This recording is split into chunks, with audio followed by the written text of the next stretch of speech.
Good morning, everyone online. I hope you guys are well. Just give us a thumbs up if you can hear us nice, loud, and clear. The guys online, just give us a thumbs up, please. Yes, there we go. Thank you so much. Great stuff. Thank you. So we're having a hybrid session this morning. Good morning, everyone. I'm David Hopstadt. I'm part of the ad-hoc team. I'm here with a whole bunch of colleagues. So we are going to have a camera going at some point. So you'll actually get to see us here on the Paro campus. But welcome and thank you for coming out. So today we're tackling mobile first. Now, as I said, I'm here with a bunch of other colleagues. And I'm with Tokoto over here, who's going to be doing the welcome. For now, I'm just going to switch on my camera so that you guys can actually see us. Check your sound. For who? Okay, cool. Let me just promote the one late colleague quickly. Thank you, but your sound is still on. Okay, yeah. Hi, this is David. I'm with Tokozo. You can come say hi. Hi, morning, everyone. All right, cool. So just give us 2 seconds. Hybrids are always fun events. Two things at the same time.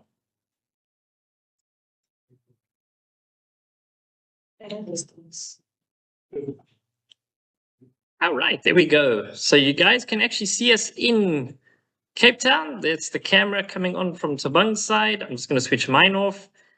And there we go. So welcome, everyone. Okay, so I hope you guys are getting ready for exams because I think that's coming up fairly soon. So what you're going to learn today is really about the exam side of things. I must say the camera's pixels is pretty slow, the connection, eh? All right, so there we go, guys. You can actually see everyone in the venue as well. Okay, so let's continue. So I'm going to hand over to Ntokozo is going to do the welcoming and a couple of the slides, and then she's going to hand back to me, and we're going to continue with the course.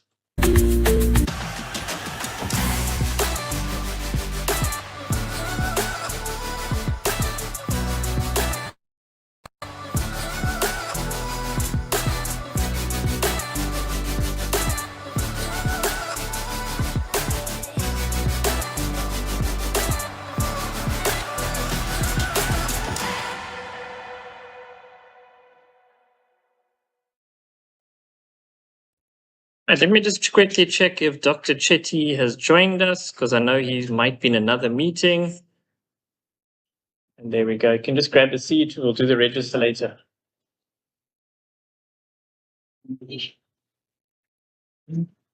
Oh, yes. Oh, 2 seconds. I'm just going to give you the mic.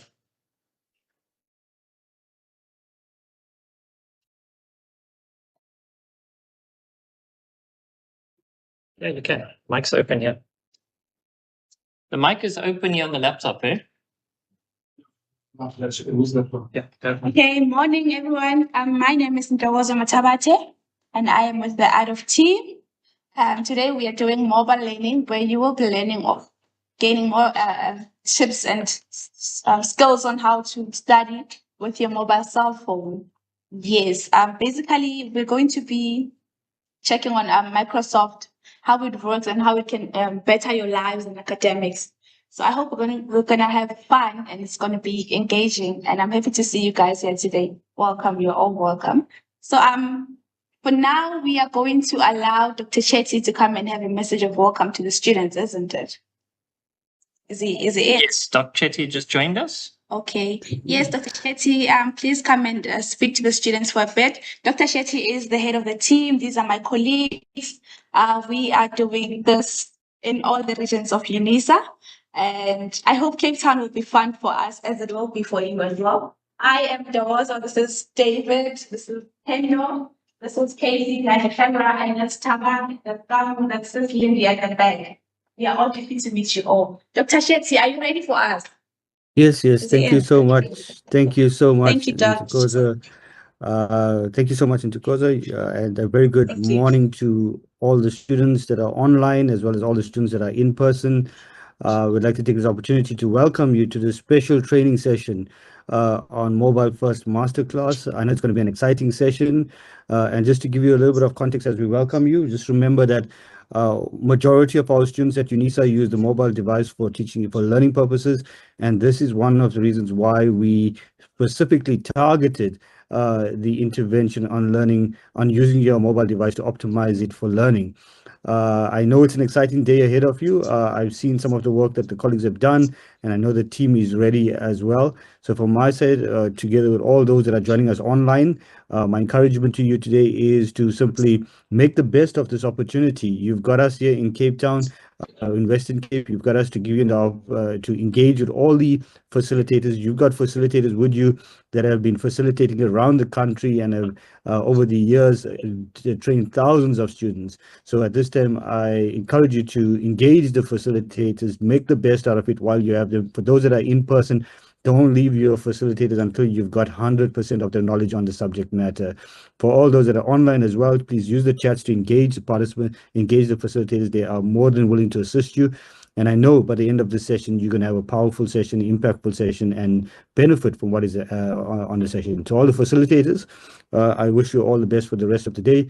And I know you're going to have a great time with the students as well. Thank you so much, Ntokozo. Thank you, Doctor. Thank you so much. You can have a round of applause for Dr. Shetty. So I've introduced my team to all of you on floor and online, but we haven't really met you guys officially. We don't know who you are, especially because we're not on the point number. I would like to have each and every one of you introduce yourself. Hello, my name is Tamari. I am a master of education. Such for all Master of Education. Nice to meet you. And remember making it.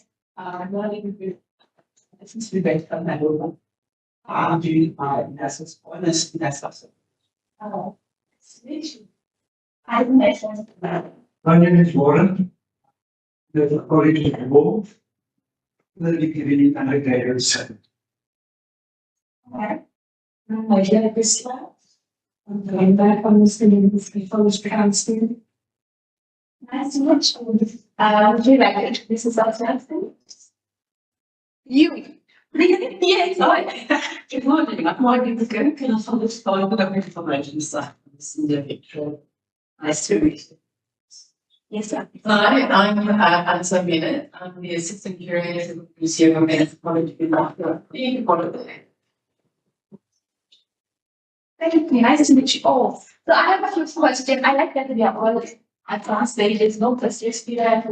What do you use on your smartphones for? What activities do you use your smartphones on a day-to-day activity basis? What do you use your phones for? Study. Specifically for study, Smartphones. I basically use the app. I use my laptop for study purposes. Yes. I use the app in the smartphone to keep up with my messages and. All right. Okay, that's cool. So you do know that you can use your phone to study as a UNISA and online student. That's lovely. So what we're going to be doing today is to learn how to study efficiently with our cell phones, because realistically speaking, not everyone has a laptop. So we need to find a way in which students can study efficiently and effectively on their cell phones like they're using a laptop, other than having someone to depend on a computer lab on a day-to-day basis to study because they don't have means of buying a laptop, personal laptop. So yes, we have a website called Idle where we are going to do all of these things together. So if you would like, you can go to your cell phone and your phone and type in on your browser www.adovh, which is idle.ac.za. And that is the website where we will be getting all the course content that are under the Department of Adolf. It's www.adolf.ac.za. I don't want to do that. I want you to do that. Oh. Yes. Is anyone having issues? Anna? Yeah. Oh, then she needs a part that I don't know if you need to base the Zare. I put that. You can even scan the QR. Yeah. Yes. Maybe just sit a bit closer, guys. It'll be easier. Oh, it Oh, smartphone. So the guys online, also, you guys can also, if you've got another device like your phone, if you're connecting with your laptop, please use your phone and connect to the Adolf platform, because that's where we're going to work from today. Yes.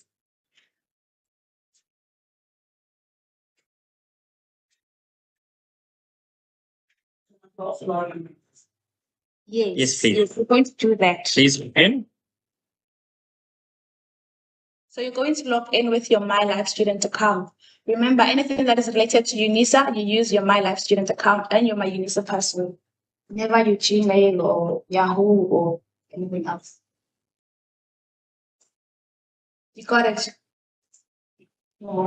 Right. Just remember the guys online, we've got students here on campus, so they're also just moving around to scan the QR code. So when you say log into My Study Skills Hub, it gives you an error, right? Yeah. And there is did you see do you know a Dropbox? Is it Dropbox? A Dropbox logo, the red one. Oh, the Microsoft. Do you know the Microsoft logo? Yes, you see it on your screen. You click on that one. There's a Microsoft logo, the old Microsoft logo. Yeah. Yes. I can assist you with that quickly.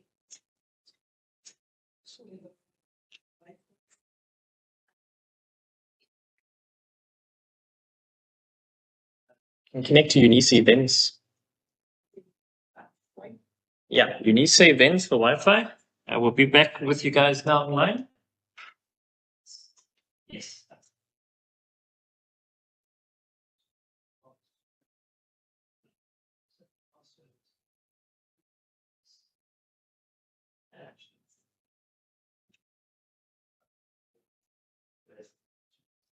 Next time. Yeah, we can it. Yeah, grab a seat, sign, register. On YouTube. Yeah. So to log in, it's that you need I don't what you need to do is and then you click. Show us this. We're gonna do the demo. You're gonna do the demo afterwards. Oh, okay. He's gonna do the demo afterwards, so you don't have to worry. If you're struggling, especially those who are online, he will be the guy to assist you with it. And after you are logged in, you're going to see a series of short courses about study skills and other things that are on the website. Very interesting. A lot of courses, and then we have one that says just introduce yourself. I want all of us, even those online, to participate on that one, so we can all get to know each other and have fun.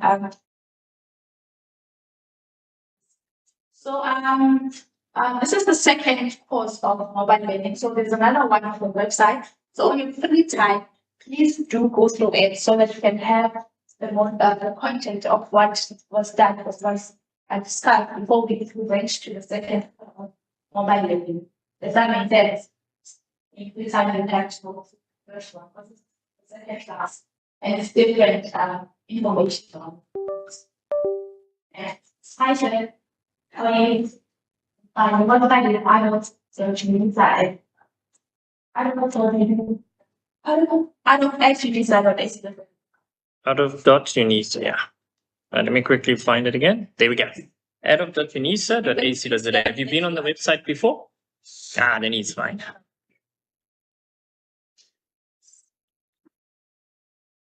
Oh yes. We also have a pre-assessment form. There's a link where you can tell us before we put. So you tell us what you know about mobile learning, what you use the phone for, what I think you still apply, what to go. So that when so that we know before the course what knowledge we have and how did the course assist you, so that after you also have a course assessment and tell us what you learned in the course. Is it helpful? So we can assess it. It really is helpful, or the people in Cape Town actually good what they do. So does that make sense?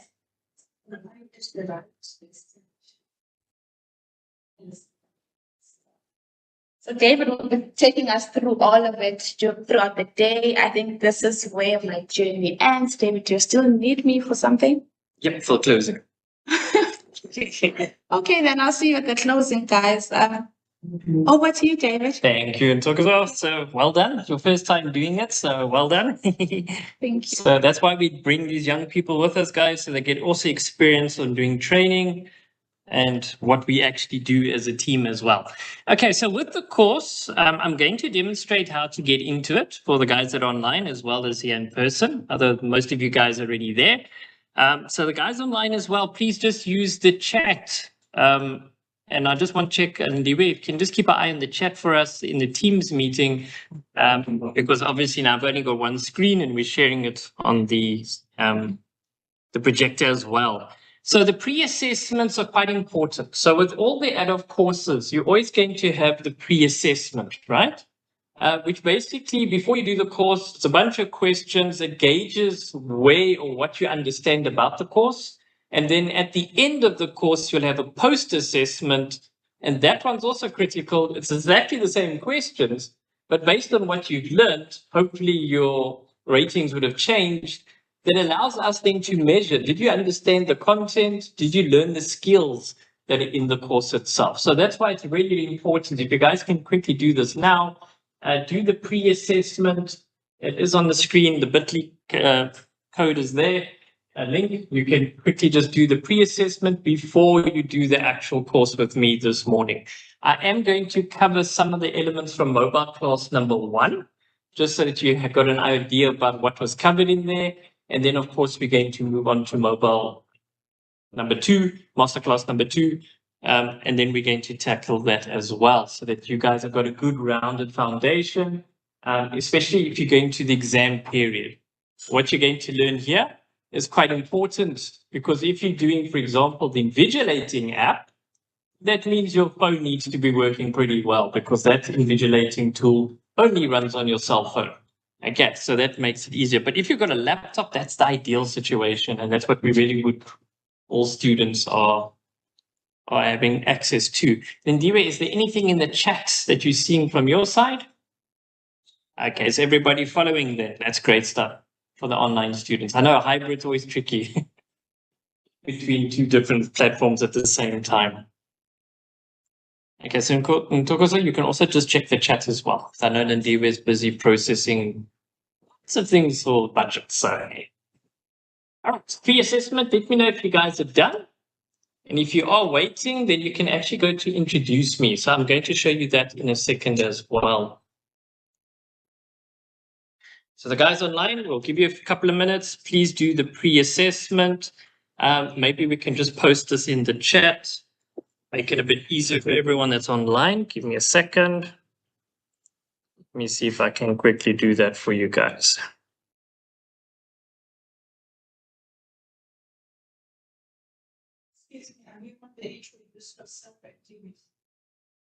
We're actually going to do that activity, but we're doing the one just before the pre-assessment. Okay, I'll show you now where it is. Okay, so let me just copy this, post it in the chat. So the guys that just joined us, we are running a hybrid session today. So we're in 2 places on the Paro campus, as well as online with you guys. So there might be a little bit of delays here and there. So just be patient with us. But yeah, but use the chat and do post any questions there. So I've put it in the chat for you guys, the pre-assessment. It's bit.ly. So you can just click on it, quickly complete that. We'll give you guys 2 minutes, so don't panic. And that's, as I said, that's important data in terms of the course. And then we're going to run through the course today. So the guys here online with me, I just want to check how you guys are doing. Right, and the guys here in person as well.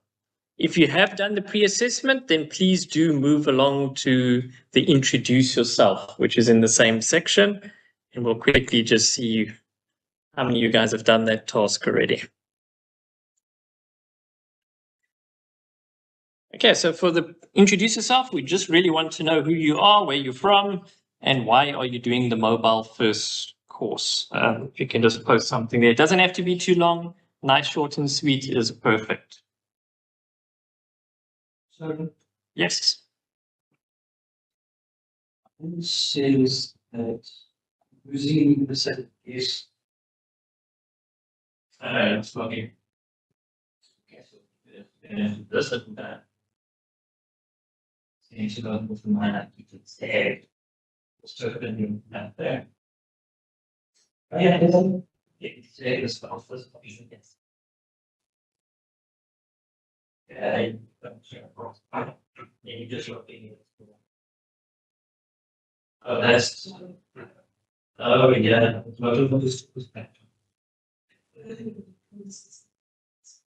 it's not good, yes, you did give it, yeah. Give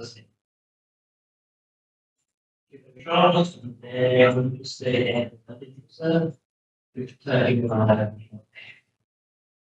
Okay, we have a question online. what's the question? Miss Simple from Abington is asking, good day, everyone. Is this the activity on my phone or do I continue as normal?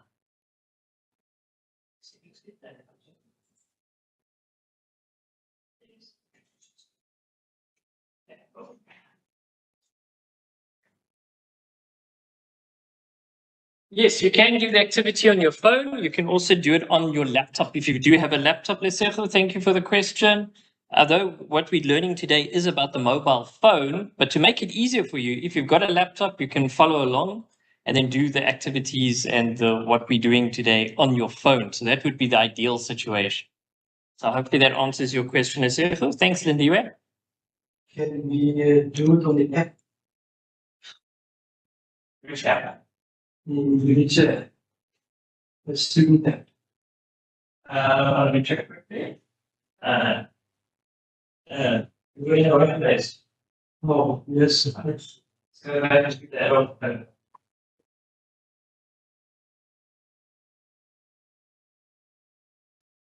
You copy this. Yeah, this is the authentication. Open your authentication.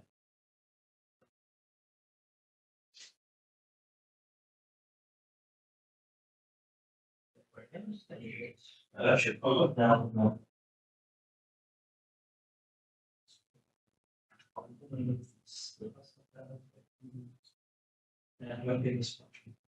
This one is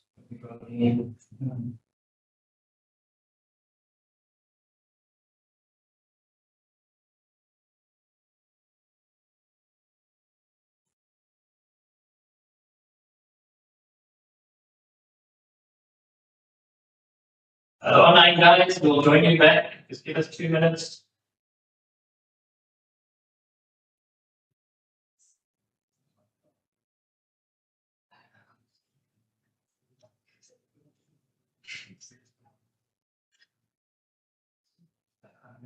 Oh, what have we done this week? 9 minutes.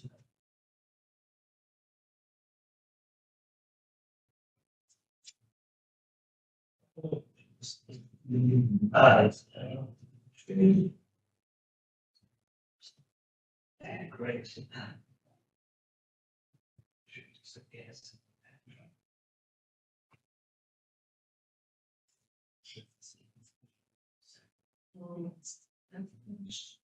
That's great. You always do that one segment. No, it should authenticate the pieces. Use carrots. Oh.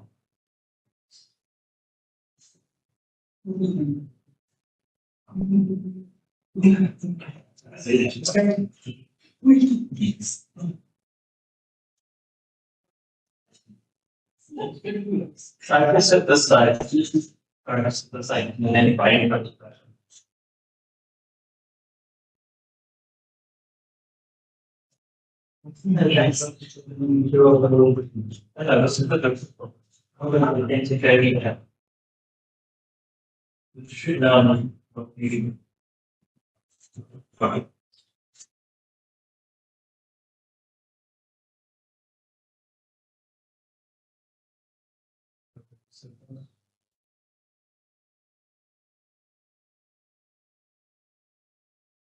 Yeah, that's great.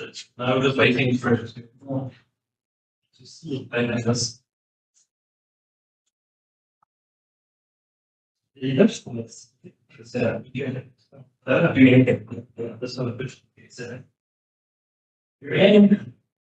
Okay, you can go to add-on to Lisa, but they see that's it. Awesome. Okay, cool. Changes. This little button.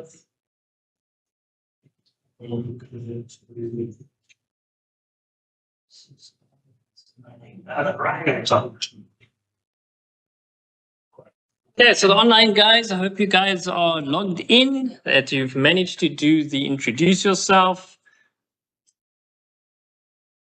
Okay, sorry, we are in a hybrid session. Just to repeat, if you joined a bit late, so we've got students here with us, so we're jumping between helping them and being online with you guys.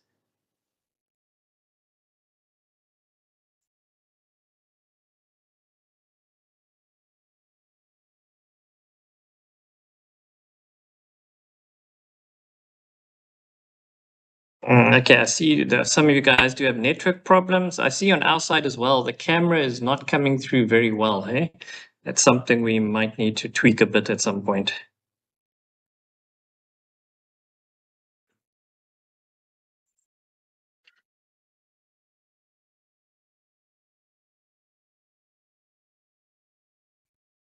All right.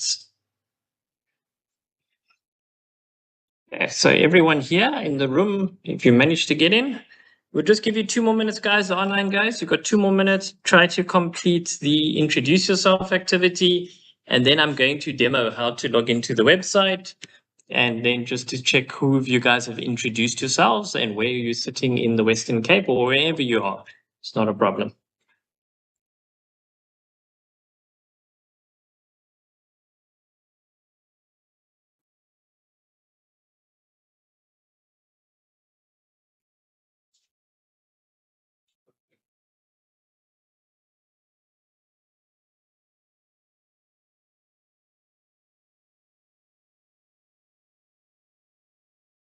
Right, and then you just go down and you say you're continue. And then that's going to want you to log into the use this that uses your contract. All right, together. Then once it's logged in, think your video ID. That's good.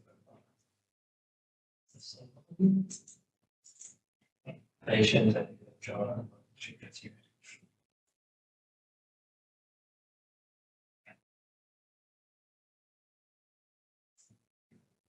Okay. We're fine, we're getting there. Awesome. Did it manage to get in? Screen that you were not going to help me scan it's full authenticate.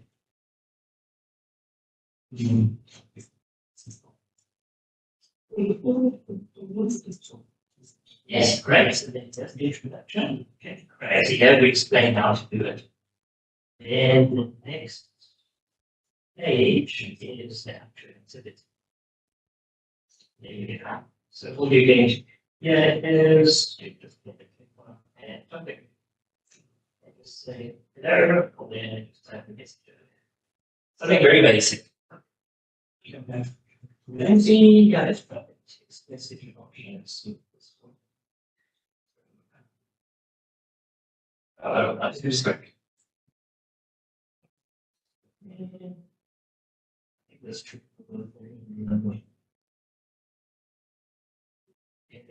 So just become for you say that if you have that type of problem, now you know how to solve. And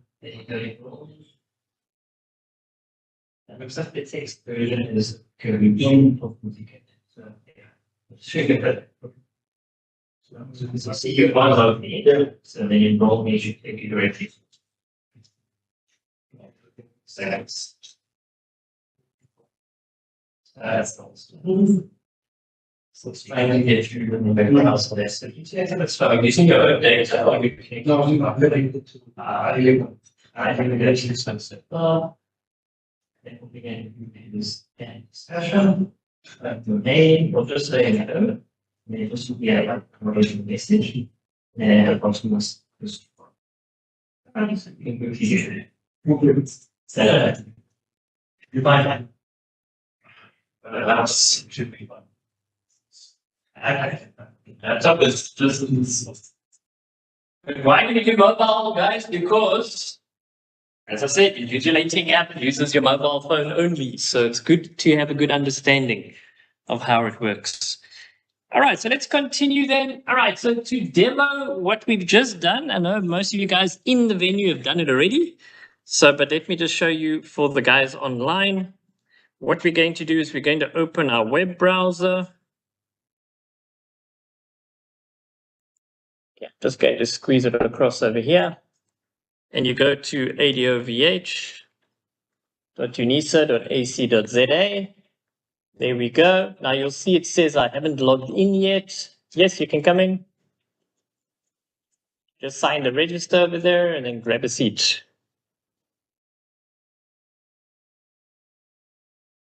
All right, so once you've got that on, then what you can do, you've got two choices. You can either just log in directly, or you can just scroll down and look for Mobile First, Masterclass number 2.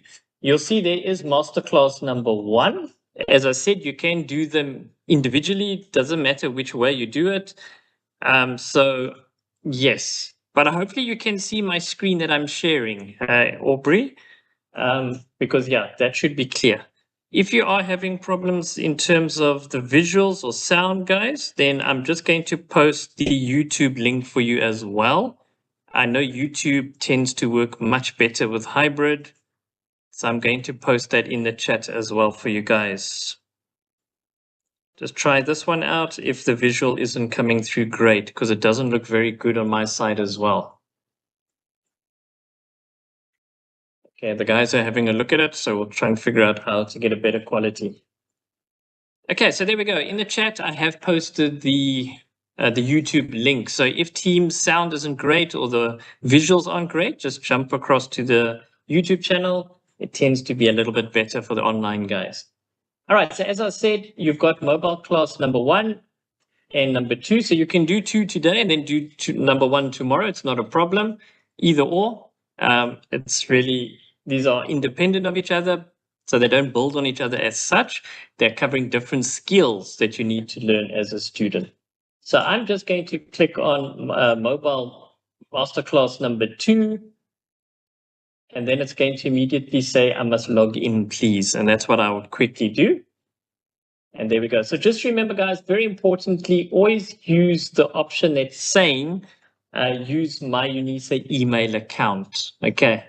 Always use this little option here, not the top option. The top option is only for non-students.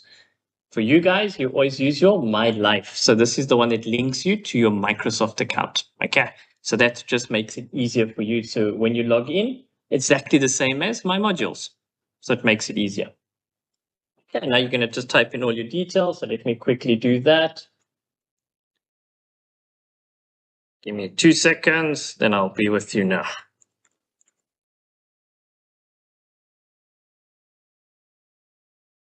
Okay, just to show you guys, I'm also using the middle option.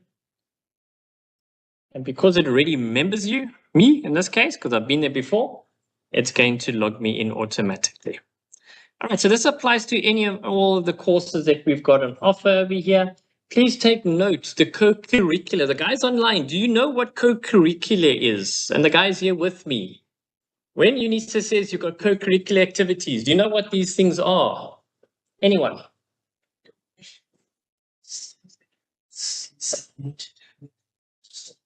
Excellent answer. Brilliant. Yes, so these are additional courses that you can do. They're not formal courses, but the good thing is you can actually complete them. They learn a skill. They're very short courses. Okay, so not even short learning programs. Those are even longer. These are ones quite literally you can do in a day, right? Once you've done it, the next day when you log into My Admin, you can go to Student Admin. There's an option saying Co-Curricular Activities Report, and you can actually see that you've completed the course. Okay, short learning skills, 1 day, 2 days max. You learn the skill. There is a final assessment that you need to complete in the course. If you complete everything 100%, done. The next day you can actually go generate that. Okay, so that's part of the co-curricular. So on the website, you will see that all of these courses are linked here right at the beginning. From basic skills, there's the online exam one, guys. Who of you are new students who've never done online exams? First time. Okay, awesome. Please do this course. It won't even take you an hour.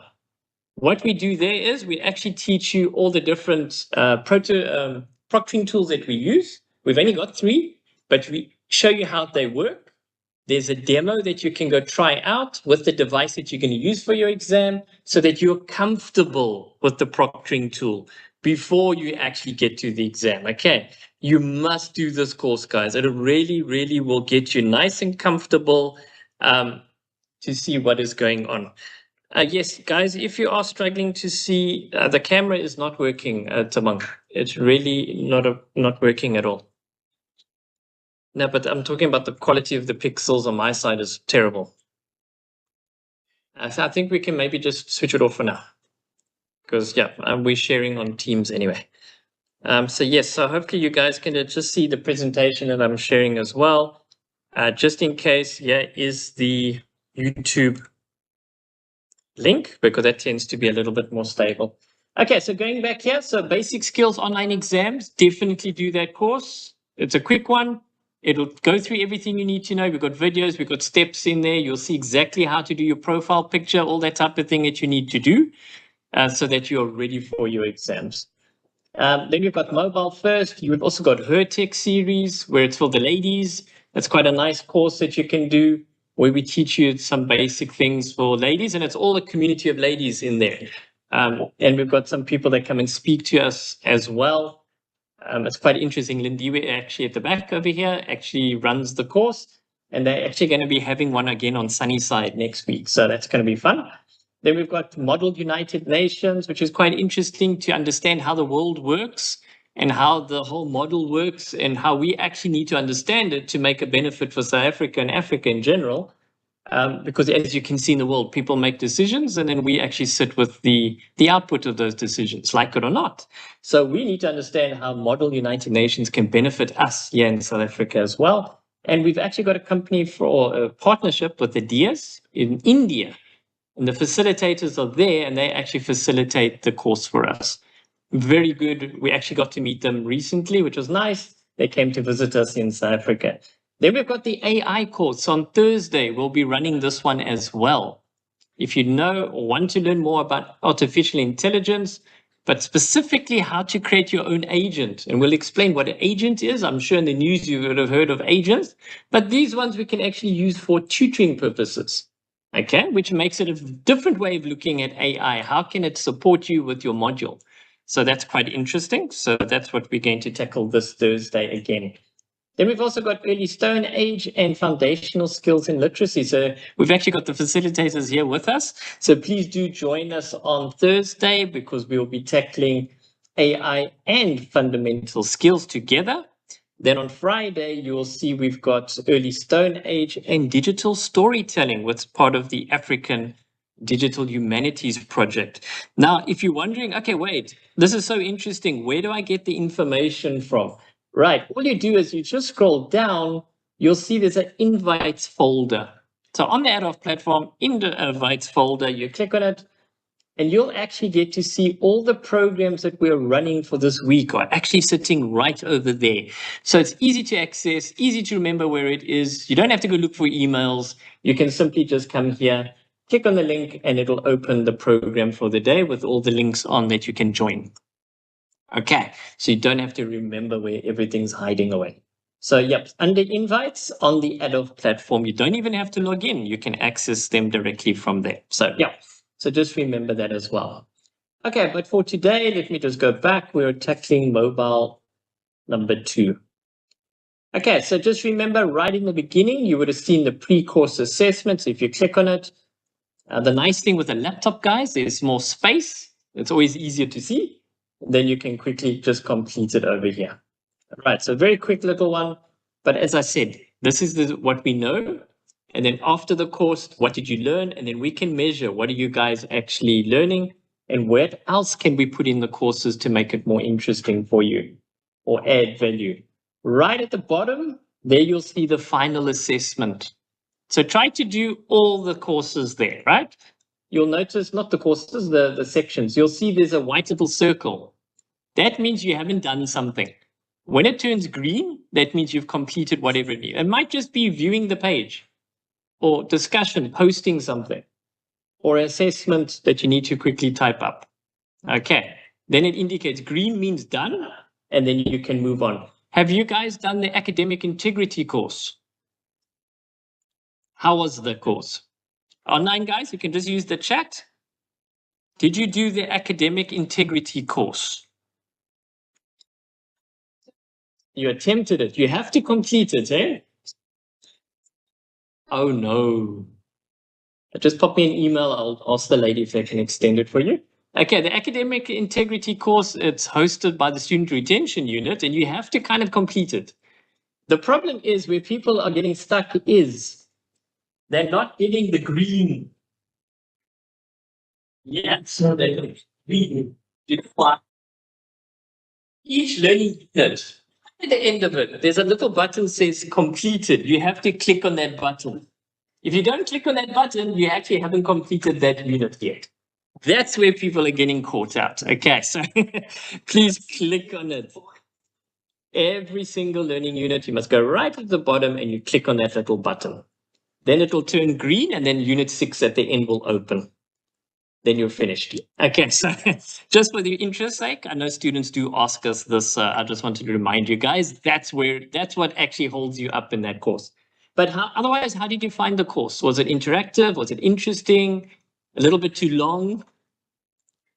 Everyone tells me it's way too long.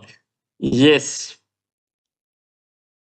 Okay, did you just say agent session on Thursday? Yes, I did. So yes, please do check the link for the program. Maybe let me just see if I can post it on the chat for you. That's the fun thing when I'm sharing like this. I need to do two things in two directions. Okay, so just remember it's all under invites over here. So I'll just copy this little URL, stick it in the chat for you guys. Then you can see the programs that we have as well. So if you're doing research tomorrow, we've got Elicit. So if you want to know how Elicit works, you can join us in person or you can join us online. There you'll see the program is there for tomorrow as well. So just have a look at these over here. Okay, so let's continue, guys. Okay, so do the pre-course, please, and then introduce yourself. So let's quickly have a look. Where is Mr. Introduce Yourself? Now, of course, I've gone all the way backwards. So the activities over here. And let's quickly see, do we have anybody this morning who has done Introduce Yourself? Okay, Lukele, there we go, from Cape Town.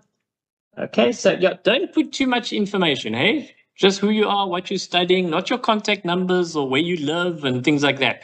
This is an open platform, which means it's not just for UNISA students, it's for the community as well.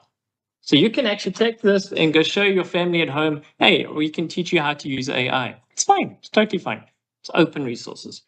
Okay, so I see some of you guys are there. Hi, enjoy the course, fantastic. All right, thanks, guys. I see you did post there. So, yeah, that's important to introduce yourself. So let's continue then with the PowerPoint itself.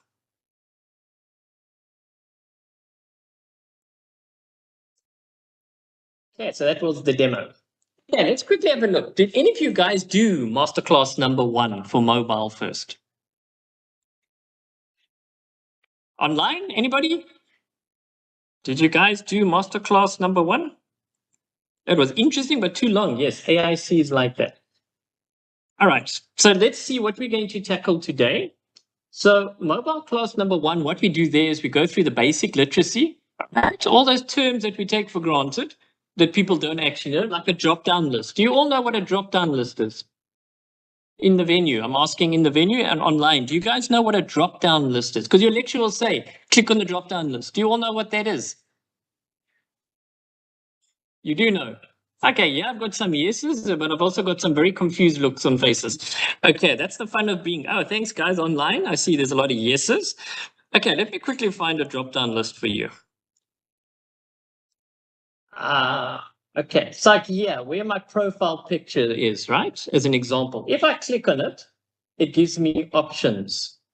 That is actually what a drop-down list is. So on my UNISA, when they say click on the drop-down list to see your modules, and you click on that little button and you see all the modules you registered, that's what a drop-down list is.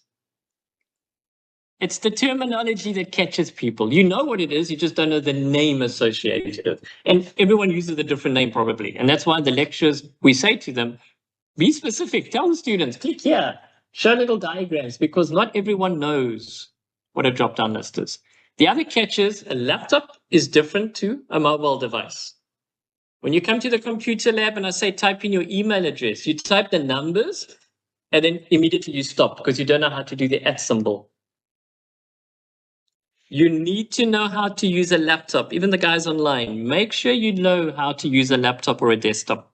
Because in the workplace, you're most likely going to have that in front of you, not your mobile phone. So those things you must learn. Hey, so doing the @ symbol seems fun, seems simple, but a lot of people don't know how to do it. Okay, because it's a different way of doing it. All right, so let's see what else. There we teach you guys a little bit about the online environment with UNISA and then productivity tools as well. Right, what tools do you guys use for communication? So in the chat for the online guys, you can post it there. What do you use for chatting or speaking to people or communicating? Not just for UNISA, anybody. What tools do you guys use? WhatsApp. Everybody uses WhatsApp. Telegram? Okay, we've got some telegrams here online. What are you guys using? You're also using WhatsApp? Which other tools do you use? Okay, I see some Facebook and Instagram. Okay, if you're using Facebook, it means you are old like me, because that's like really outdated now. I see young people, you don't even use that anymore. I see Telegram, WhatsApps. Yes, good. Anything else? Discord, anybody? The gamers? Yeah, these two. Yeah, good, nice. Gaming, Discord we use quite a lot. What else? And someone's laughing at me because I said I'm old.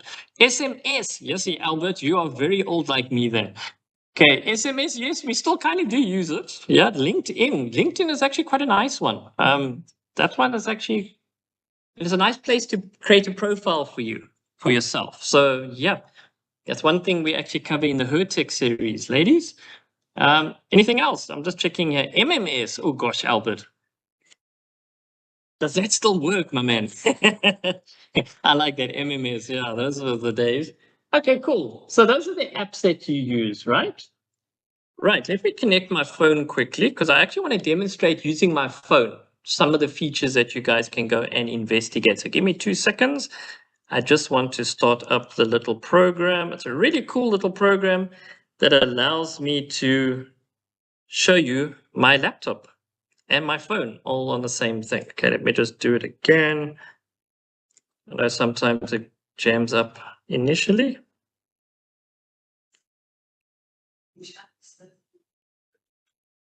Oh, it's called Screen Copy. Yeah, Screen Copy. But it's an app that you need to set up on your phone. Let me quickly allow it because I need to allow it. And so what this little app does is, guys, it actually puts my phone, right? So then you'll actually get to see what's on my phone screen at the minute. I'm going to share it. Let me put it across over here. So there you can actually see this is exactly what's on my phone as I'm busy using it right now. Okay, so it's just some of the apps there that I need to work with. Okay, so why is this important? Because I want to show you guys now, depending on what phone you're using, yes, the recording of Sunday is on our YouTube channel. Okay, so it's already recorded there for you and it's easy to access compared to Teams. Okay, so there we go. So there is my phone that I'm looking at, right? So most phones, Android, iOS, okay, the names of the tools might change depending on who is the owner of the phone, okay? Who basically produced the phone. So if I go to my settings, you guys in the venue, you can actually do this. Have a look at it. I see my screen has gone off. All right, and I go down and you'll find, like, okay, I'm using a Samsung Android phone. So if you've got that one, you probably will have exactly the same settings that I do. And go look up device care. It might have a different name depending on the phone that you're using. So the first thing I'm going to see in device cares, guys, it says to me, does a quick check and says, like,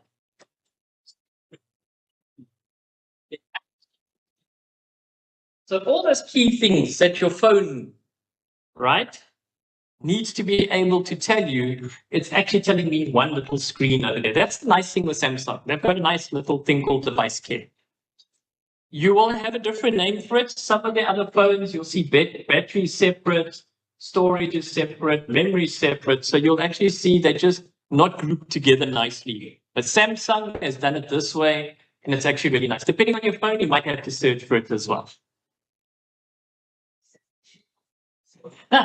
Okay, issues found. Let's take a look. What was the issue? What website are you looking at? So it's saying there's something that needs to check out. Right. Okay, there's an issue about it, and then it's going to run us through. So that's a good sign. So don't be concerned if it says issues found. That's perfect. That means the phone is detecting there's certain things that I need to correct or clear, or maybe it's old files that are just hanging in your memory and it gets rid of those files for you. That's exactly why we need this tool, because it makes it easier for us. So let's have a look quick. The first one we're going to look at is battery. Why is this important? Because you need to know how your battery is working. So if I have a look at my battery, it's going to generate a nice little graph, and it's actually going to tell us,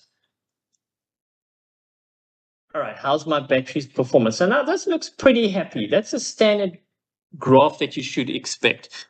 Locala online, it depends which phone you're using, but this app that I'm showing you is specifically for Samsung. They group them all together, but you can actually, it depends on your device. So you might say, just look up battery and it should find some sort of function that deals with the battery. It depends on your phone. You might just need to do some Googling to find it, or using AI to find the tool. So if I look at my battery here, this is perfect. This is exactly what you should be seeing. Yep. A little bit like there. I might have fallen there down. That's a healthy battery. When you see the bars are very sharp, like we call them sharp teeth, that means you've got a problem. Because that means the battery is dying very quickly, then you have to recharge it. So that is a problem. That means your battery is no longer functioning correctly. So be careful when that one pops up. This is what we cover in the Masterclass #1. So I'm just going to sort of go through it so that you guys got an idea what we tackled in Masterclass #1. So have a look at the battery. This tells you quite a lot, and also tells you which apps are using your battery currently. So those apps, you might want to close them because they're draining your battery if you don't need to have them running. So have a look at battery. It's quite an important one. And it tells you pretty much what's happening. You might find something like charge settings as well. Fast charging. Do you all do fast charging? What's the problem with fast charging? Great, it charges your battery very quickly. What's the negative side? Exactly, your battery life is going to get less. Yeah. You're not going to notice it that easily. Within modern phones, they do take quite some time before the battery starts dying. The lithium is pretty good, but that's generally what can happen. Okay, so it just means it charges it faster, but you're basically overworking the battery. That's actually, and you'll find it gets hot very easily. That's also the bit of a problem. So fast charging, it is good to a point, but it also there is a negative side. But within modern phones, yeah, you won't really notice. Every 3 years you get a new phone anyway. It's not really going to be a problem. Okay, so yep. So just take a note of the battery life over there. Then the other one is your storage. Now this one's very important. Okay, so guys, be careful. Yes, that's the problem, Albert. The long-term effect means the battery is going to wear down a bit quicker. But if you are lucky enough to be getting a battery or new phone every 3 years, then you don't really have to worry about it. Okay, storage is also critical because it also tells you, remember, there's only so much storage your device can handle. Now for your exams, If you need to run the invigilating app on your phone and you don't have storage space, that's a big problem. That means the app is not going to work, or your phone is going to be very slow. So the rule of thumb is, guys, try to have 20%. At least 20% of your storage space must be available on your phone. Once it gets less than 20%, 10%, 5%, your device is going to slow down because now it doesn't have capacity to work. Okay, there's also another reason, and I'm going to show you next. Why do we actually want to keep a little bit of 20% available for your device? Okay, so we'll have a look at that. Then you can also look at things like images and videos. You can actually see what's taking up the space on the device. Your operating system is always going to take up space, so that one you don't have a choice with. But the apps that you're not using, if you don't use an app, rather delete it, get rid of it. Okay, it's not necessary to have it. So that's in. Sunday, we're busy doing mobile first, or mobile masterclass number 2. That's what's happening. So I'm just looking at a feature on your phone that has a look at storage. Don't worry, we will share the recording with you so that you guys can be able to catch up on YouTube. We're sharing it on YouTube. So there we go. So system, you can't do anything about it, and yet usually takes up a big space. But the one you can control is video and images. So all the selfies that you do and the videos that you do you need them? Do you need to delete them? Okay, or back them up. That's also an option. So it's really up to you, but have a look at that, because that's where you can make the biggest impact with your battery life and your storage. Okay, so have a look at that one. And of course, you're something I always forget. Make sure you empty the recycle bin, guys. I know it does it 30 days automatically. It will empty up your recycle bin. But people delete a lot of videos and they say to me, but my storage hasn't changed. Yeah, because you haven't cleared out your recycle bin. It sits there, still waiting, and it's still taking up storage space. Okay, so you delete it there. Then once it's deleted, then you'll see impact immediately over here. So storage space is good. Memory. Memory is also very important. Remember now, your memory is sitting between the brain of the device, which is the CPU, and the storage. So memory sits between those two little guys. So when your brain of the computer, the CPU, or in your case, your device, when it says, I need to open a browser, give me the application, it goes to the memory. The memory goes and gets the files from the storage and brings it back and gives it to the CPU. Then the program will open. So that's the function between memory. It's temporary. Okay, we normally call it RAM, random access memory. So if your laptop goes off and your charger wasn't plugged in, whatever you were typing is most likely gone, right? Although nowadays they've got some nice tools that actually can save it for you. But back in the day, if you were typing something, the power went off, the computer went off, you lost everything if you didn't save.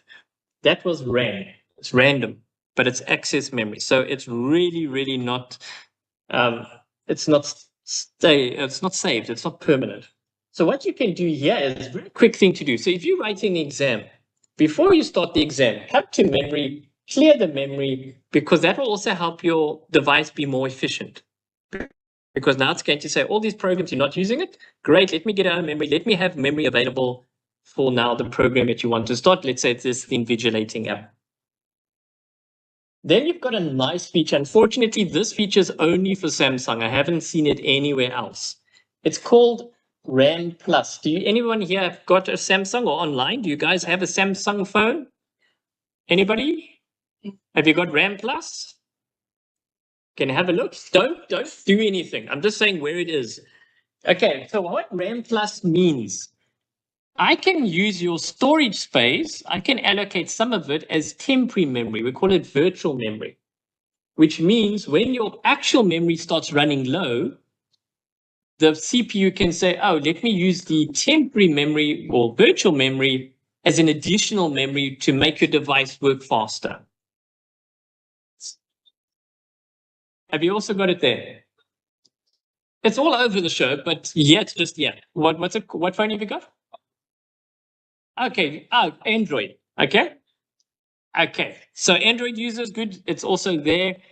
You can also put RAM Plus, but don't change anything right now because once you select the option, it's going to restart your phone. Okay, so you can do it afterwards. So ideally, guys, if you do have RAM Plus, please use this feature, maximize it, but make sure you've got storage space available.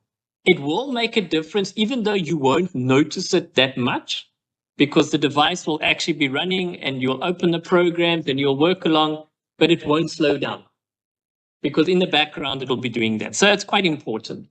So yeah, have a look at RAM Plus. Okay, this is the type of stuff we deal with in Masterclass number 1. Okay, here's an interesting one. Can you guys please open, that's all of you guys, Google Chrome for me. So on my device, I'm going to quickly open Google Chrome. Open Google Chrome for me specifically. We're going to have a little bit of a game. A what? I can't see the question.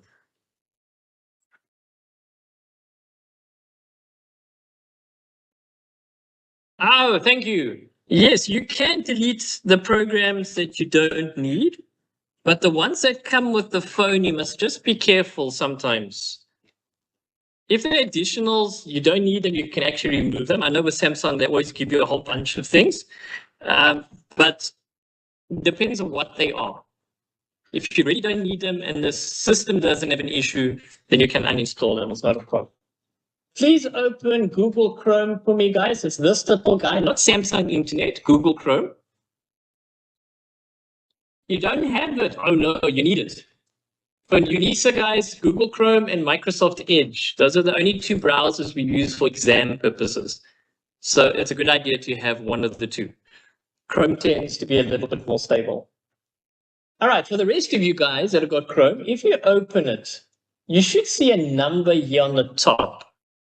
What number are you seeing? Please post it in the chat there for me as well. And here inside the room, what number do you see there? All you guys got 2. 5, okay. 65. Oh. Everybody's laughing. Hey, Albert beat you. He's got 38. 10. Jeez. Okay, you haven't seen the record yet. The record, I think, was 265 tabs open. That was the in-person person. So I actually got to see it on a phone and we all had a good laugh at it. That basically means, guys, your web browser needs to remember 265 web pages that you've opened, which means your processor has got something. Oh, well done, Asanda. 1. Your web browser needs to keep it available because remember, it's on demand. So if I click on it, it needs to open, which means your processor needs to be aware of it and allocate resources to it. Your memory is being used, and that's draining your battery as well. So all of those, it's actually wearing down your device and slowing down your device. So when it's exam times, let's get like Asanda, let's have just 1. Close all those other tabs because it makes a big difference. Even on your laptop, guys, we see this so often. You send me a screen grab and you've got 25 million tabs open over there and you're saying the website is slow. It's not slow. You've just got so many tabs open. So close them all. Don't have them all running because that's what's going to happen. So like here's my web browser. You can see I've only got 1, 2 tabs open there. So when it's exam time, just have the My Exam platform open. That's it. Close all the other tabs. Like WhatsApp chat, close that one because you know someone might send you a message or something like that. So close all the tabs also for your browser. So in your phone. Now it shouldn't cause any issues because remember, when you log in, right, it will automatically still remember your cookies and whatnot. So that's also important. So in your web browser, guys, always a good idea. You'll see delete browsing data. That's also a very good thing to do, especially with UNISA, because whenever we update the server, the little cookie that goes to your device, it doesn't synchronize anymore with the server. And when you try to log in, you'll notice the login bar sort of hangs at 60 or 70%. It's because it can't read the cookie and it's not synchronizing. So you need to clear the browser, then you'll see it'll be fast again and you'll be able to log in. So definitely, guys, delete the browsing data. Unfortunately, that means that most likely you'll clear the passwords. They're automatically saved that you saved. You'll have to remember those passwords and log in again. Okay, so that's the negative side of things. All right, I don't know who's phoning me, but I'm not interested in taking calls. Thank you. All right, so yeah, so just delete the browsing data. That also can speed up the browser. So all the steps, everything I've showed you is a masterclass number 1, guys. So you can always go back and have a view on the Adobe platform as well. So we didn't beat the record today, but we got close. 60. How much was it? 65. Okay, not too bad. Okay, mobile first. Right, so now we're going to get on to mobile class number 2. Okay, so now we're going to start with mobile first. I don't know. Just give me a second. I wonder if it's the delivery guy. Give me a second. Hello. Yes. Yes, yeah. Yes, please just and yeah, I can get it. Thank you for even letting me to say that. I think just phone the government. Okay. Sorry, guys, you can have it. I wouldn't say a smoke break. Literally, it's one.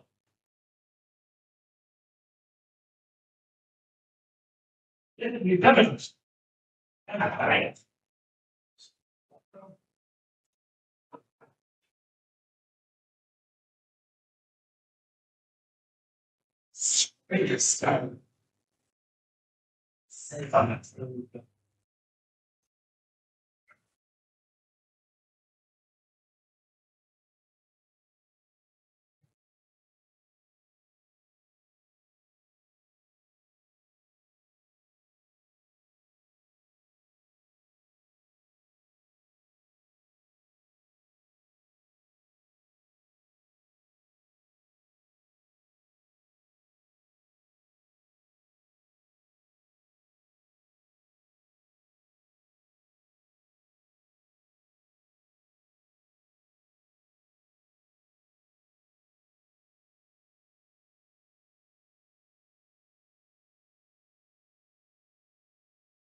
Great timing for Takeola to arrive.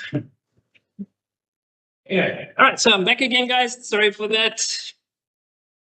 Yeah, they always arrive at the wrong time. Okay, so mobile first. So the concept isn't that new. It's been around for a few years. When did this thing become so important? What happened in the world that changed everything? Anybody? Happened a few years ago. No, don't worry, guys. I was just on a call. That's why I'm back again. Hopefully you can hear me. What happened a few years ago? Yes. COVID happened. All of a sudden, we couldn't move around. All right? We all had to sit at home. We all had to study from home. We all had to order things online. All of a sudden, web browsers had to deal with a lot of websites were never really developed for mobile devices. That was the big problem.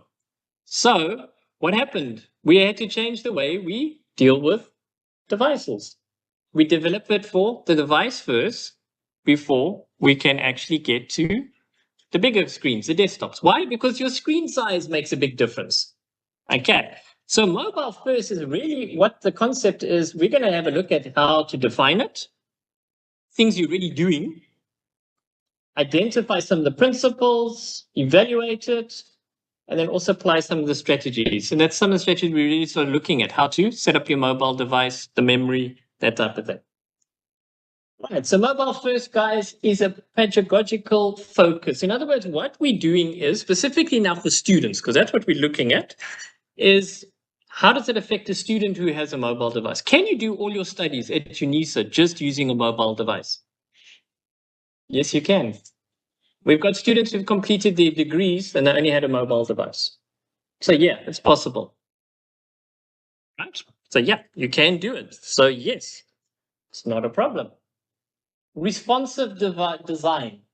What is the funny thing with young people? When you open an app and it doesn't open, what do you guys do? Come, young generation, not the old people, the younger people now. When you open that app and it doesn't open, what do you do? Delete it. Delete it. What do you guys do? Uninstalling it. Yeah. Delete it. Thanks, Asanda. Yeah. Delete it. Restart your phone even. Yeah. That's the generation of the younger people. You expect things to work immediately. If it doesn't work, there's something wrong. I'm not going to use it. So if you go to My UNISA, you expect the same function. You expect it to reboot. Yeah, restarting it. You expect it to immediately respond to you. And if it doesn't, then you really want to say, okay, there's something wrong. What's happening? Okay, that's the generation we're in. Everything must be instant. That's true. Responsive design. It must be quick, must be easy to access. Okay. All right. Accessibility is also something that has now enforced. In other words, anything that we offer online must be available to any student. If you're deaf, blind, whatever it may be, you should have the same access as anybody else. We have to be inclusive. So Mobile First says, whatever we design at UNISA needs to be accessible. 100% correct. Microlearning. You all heard about micro courses. What you're doing today. Quick course, learn the skill, complete the final assessment, there you've got your co-curricular activity report. Very important. Quick learning skills. You don't want to do an 8-month course to learn something about mobile literacy. No, you want to do it quickly, learn the skill, move on. And a lot of the courses are exactly like that. Okay, education has changed. Offline access. That is critical for us here in South Africa. Why? What do we pay a lot of money for? Data, yeah. Data, guys. Even the online guys, data. Thank you for joining us, because data is very expensive in South Africa still. You know, if students could get data for free while you're studying and a device, that would be the ideal situation. To me, that's the best way to unlock the economy, is to have free data and devices. Look at China, for example. That's a classic example, how they work there. So offline, I must be able to download, do my stuff, go back online, upload, and it does it for me. The great thing with Microsoft 365, you can do exactly that. I was doing it the other day. The hotel internet was horrible.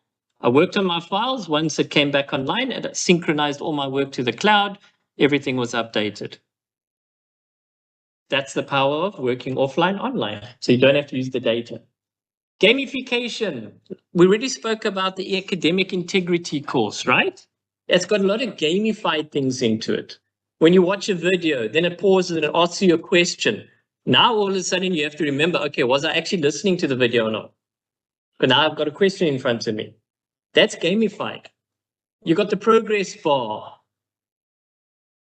Why aren't I on 100%? I've done everything. And then Richard deleted something, but he didn't remove it from the plan. And that 2% that you can't complete is because it's not there anymore. But the student's emailing me, I want to see 100%. A lot of you guys are like that. You want to see the 100%. Perfect. So, yep, gamification. There goes the train past. So that's quite fun. It makes it interesting. Push notifications. Do you all get those messages from Take a Lot, for example, or 6060, saying, oh, here's a special, here's something, here's something.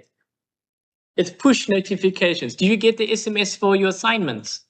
When are they due?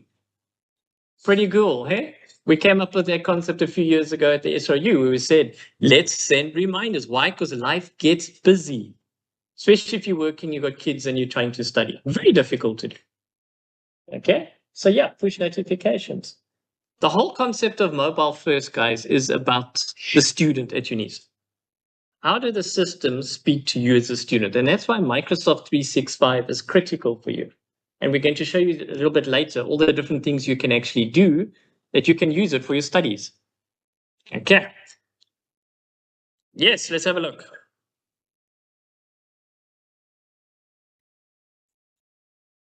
Good news, Albert. We've actually got a very clever guy called Richard Wright. I wonder if he's in the platform today. Probably not. He's actually on leave. And he's actually doing quite a lot of work with the AI side of things and developing.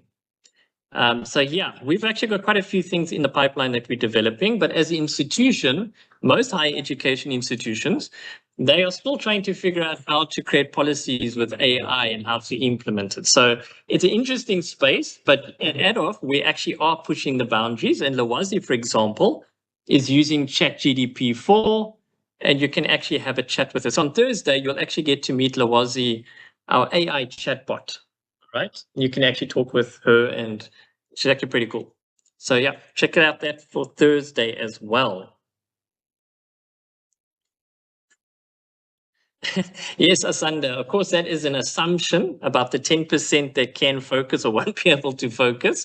Remember, that's generalization. But yes, in a sense, focus, internet, social media. I know there's a lot of distractions when it comes to the internet. So yeah, that is actually very, very true. Interesting study. I actually came across this article with regards to the old Telkom phones, right? How many of you guys still got an old Telkom phone in your house? Okay, we've got one person here, two people. I'm not going to mention their ages. All right.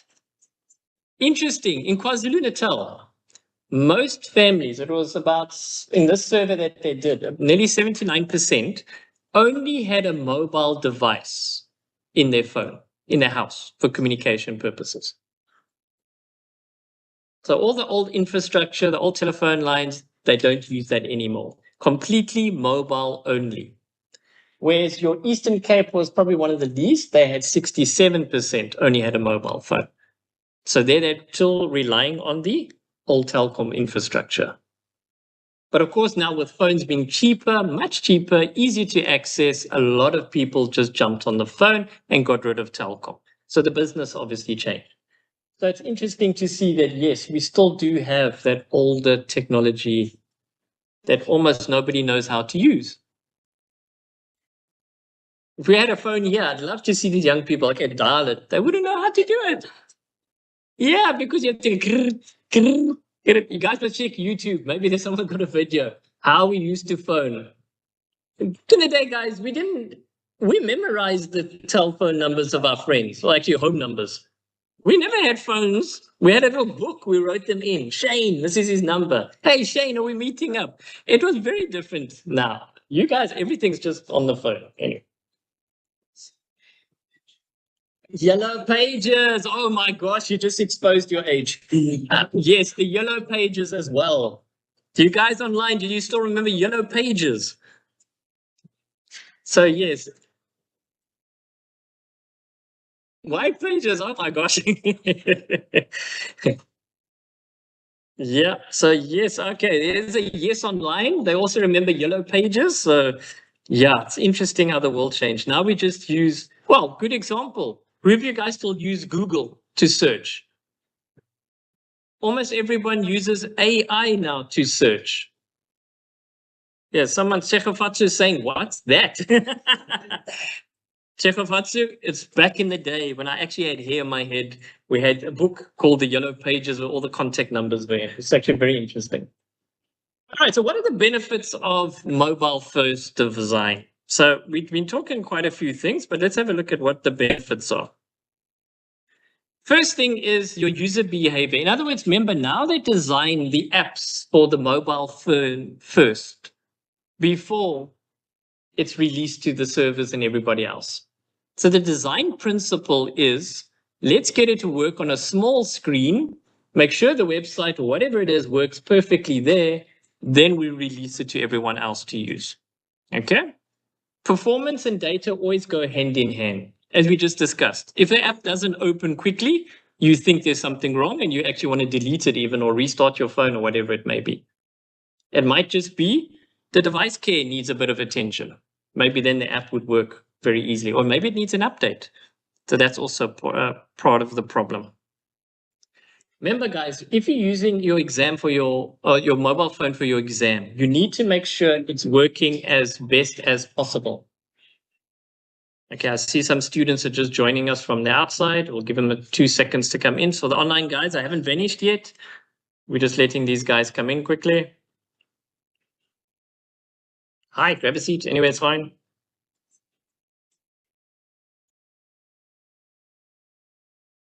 All right, so let's continue. Okay, so performance, data efficiency, yes. Why? What's the biggest problem with Microsoft Teams? I hope no one here is from Microsoft. Who developed Microsoft Teams? Obviously Microsoft, right? For which continent? America and Europe. How fast is the internet there? The entry level. In other words, if I buy internet, the cheapest one they've got is probably 5 times faster than the fastest one we've got. That's the difference in speed. It's another world over there, guys. So Microsoft Teams, when you connect, what does it do? It tries to use as much data as it can get because it's designed that way to give you the best experience, simply just using the quickest internet. So if you've got fiber, you'll see it runs as fast as it can. So the technology is not designed for us here, quite literally here in South Africa. And no, we can't make it data free as well because Microsoft says, well, the whole world is using it. We can't just make it free for you, where everyone else is paying for it. So that's the problem. So we need to develop systems that speak to our situation here in South Africa. Yes, we do have fiber. Yes, things are definitely much faster. But in the rural areas, do they really have good connectivity there? I was in KwaZulu-Natal, a rural area, in the mountain, over the mountain. The ladies there, the guys there had very nice smartphones, beautiful phones. And they said to me, David, the only problem we've got is data works great, connectivity is great, but if Eskom drops us, we've got no signal. All the towers then lose the signal as well. They've got no backup, the batteries, I don't know, they disappear or something. They quite literally are offline. There's no chance for them even to connect and write an exam, for example. They are in the dark. So the backbone is that we need the electricity, otherwise we can't write our exams. So that's reality. Accessibility, inclusivity. We spoke about this a bit earlier. The fact is, whatever we issue, whatever systems we have, whatever apps UNISA develops, it needs to cater for any student. If you're registered here, you should have the same rights as anybody else to access the materials. Online, deaf, blind, whatever it may be, it needs to be accessible to absolutely anybody. And that's the core principles. That's why YouTube, you'll see, if you enable the CC, the captions, the person can actually see what I'm saying now because it uses AI in the background, which is quite cool. So that's where AI can actually help us, which we'll talk about more on Thursday. Search engine optimization. If you type in UNISA, have you come across another university there? University of South Australia, right? Why does it pick up them, not us? We're way bigger than them.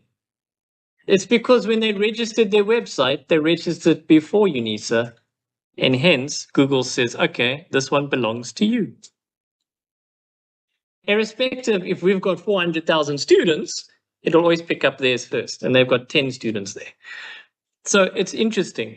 The search engines will see who was there first, and then it will go there. Not according to how many people are actually using it. That should be a benefit, but it's not really working. Because as you can see, we still pick up South Australia.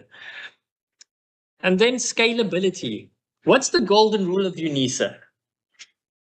Anybody? First day of registrations or applications, do you ever come and try to register or apply? You've tried, and what happens? Why? Because the systems are not designed to handle 400,000 people all jumping on board at exactly the same time. As best as we can do it, it's never going to be able to handle that load. With exams, it's different because we can control how many people are expected to write an exam and we can load balance it. But for applications and registrations, unfortunately, everybody tries to do it all at the same time, and it simply can't handle it. The good news is we have jumped across to AWS, which is Amazon Web Service, from this year. So I don't know if anybody applied, registered. Did they have any challenges this year around? We're hoping that that technology will bring a much better experience on those critical days. But it's always a challenge for any institution in South Africa.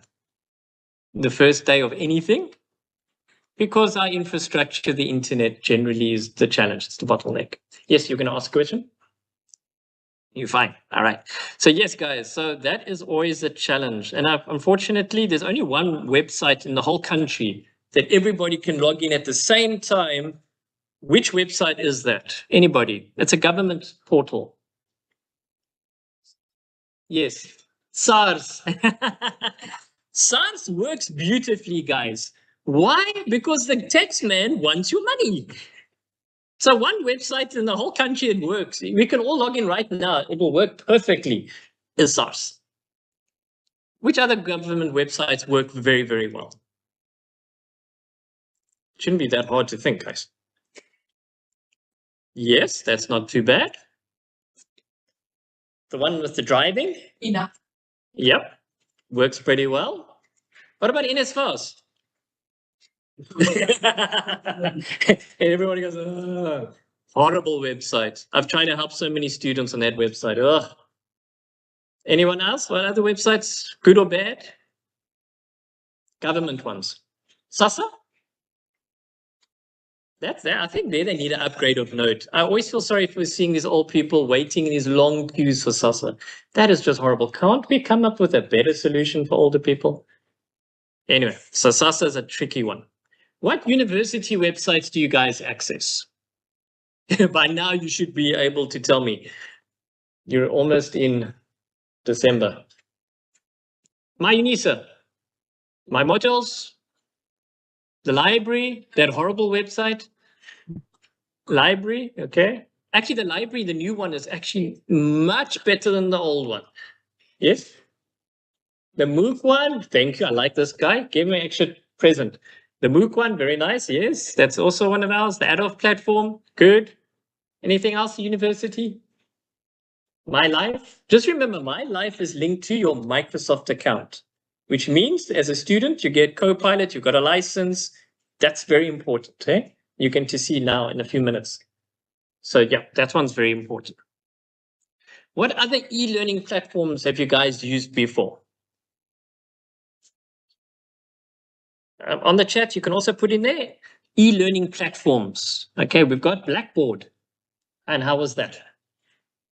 Different. Can't remember. Oh no. Okay, we're exposing you. Okay, so yeah, we have Blackboard. Anything else? Udemy? Anyone done a course on Udemy? You have? StudentCo.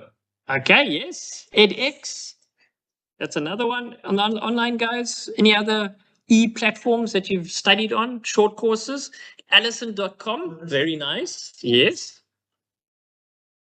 I know LinkedIn does have it. They've also got materials courses there. LinkedIn. Okay, why do you do those courses? Short, quick, learn the skill, move on. Yeah.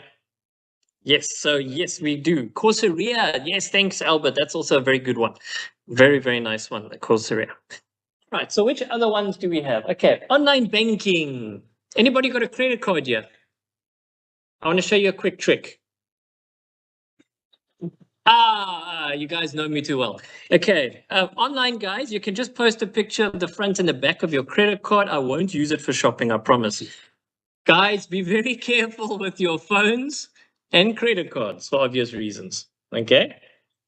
Yeah, be careful of people when you're paying because they can easily copy your devices. It's very scary, the world we're in. Okay. If you want a job and you're interested in security, you must learn AI and security combined. There is always going to be jobs for that, guys. As much as AI can help, there's still people that need to run it. It can't just work on its own. Well, theoretically anyway. So yeah, AI, Security, very interesting field if you want to get into it. Yes, Albert, check out CompTIA. They've got an excellent course on white hat hacking, where we actually, as me, we teach you guys how to hack, but for the purposes of developing and securing sites, not actually the black hats and the red hats. There's lots of them who try to get in and steal information. By the way, if you have a Standard Bank account, your details may have been linked. Credit card details. Yeah, Standard Bank, you guys were hacked, by the way. If you've got Standard Bank, I do suggest go have a look at your credit card details. Yeah. It happens, guys. And so white hat hackers, guys, that's what we do. We actually go to the sites, we try to protect them, and they're paid lots and lots of money. You don't even need maths. It's all thinking, all processes. Actually, it's very different now, hey? You can actually tell AI how to do things for you. And it's a very interesting field if you're interested in that type of thing. Yes. Which one? Oh, CompTIA. Yes, CompTIA. Yes. CompTIA, CompTIA. It's very well known for A+, N+, Security+. It's a very interesting field. You don't have to worry about maths at all. Strategic thinking wise, they always say maths because it's very systematic. That's why. But it's interesting, guys. Anybody can learn to hack, to be honest with you. It's very easy to do. Keep telling you too much because everyone in the room now looks very worried. Okay, online banking. You're all doing online banking, yeah? That's why it's so important to look after your phone and make sure you've got thumbprints, even though we can get past it very easily, by the way. Interesting. When I travel, you go in the bus while you wait for the aircraft. Do you know how many times I see people right next to me logging in? I see the pins. I see everything they're typing. Yeah. And I'll actually bump them and say, you know what? I could actually hack your phone now and you won't even know it. Oh, I use a thumbprint. That doesn't mean anything to me. I can bypass that in 20 seconds. Reality. Yeah. And by the way, if you want to learn hacking or the right way to do things, Linux, you don't use Windows. So if you want to learn an operating system, Linux. That's how you do it. Not that I'm teaching you to hack it. I'm saying let's be the good guys, the white hat hackers. Okay, we protect systems, not destroy systems. So yeah, finishing, very true, Albert. Yep, that's how they get in. If you get an email and it says you haven't paid UNISA, what do? Check the email address. Check carefully for the A symbol, because they change it like this instead of this. Just that little bit means it's something else. If there's something happening to UNISA, they're saying there's an emergency, there's a crisis, whatever it may be, please log in. And there's a link in the email. You never use that link. Because what you do is you click on the link, it's going to ask you for your My Life details and your password. You put it in, you've just given them the user account. Okay, that's why we put in MFA. That sends you the code that you type in, like the bank. That's why we did that, because people were stealing data that way. Okay, so that protects you. Always go, you look on the UNISA website. Notices, what is happening? Is there something I must be aware of? Yes.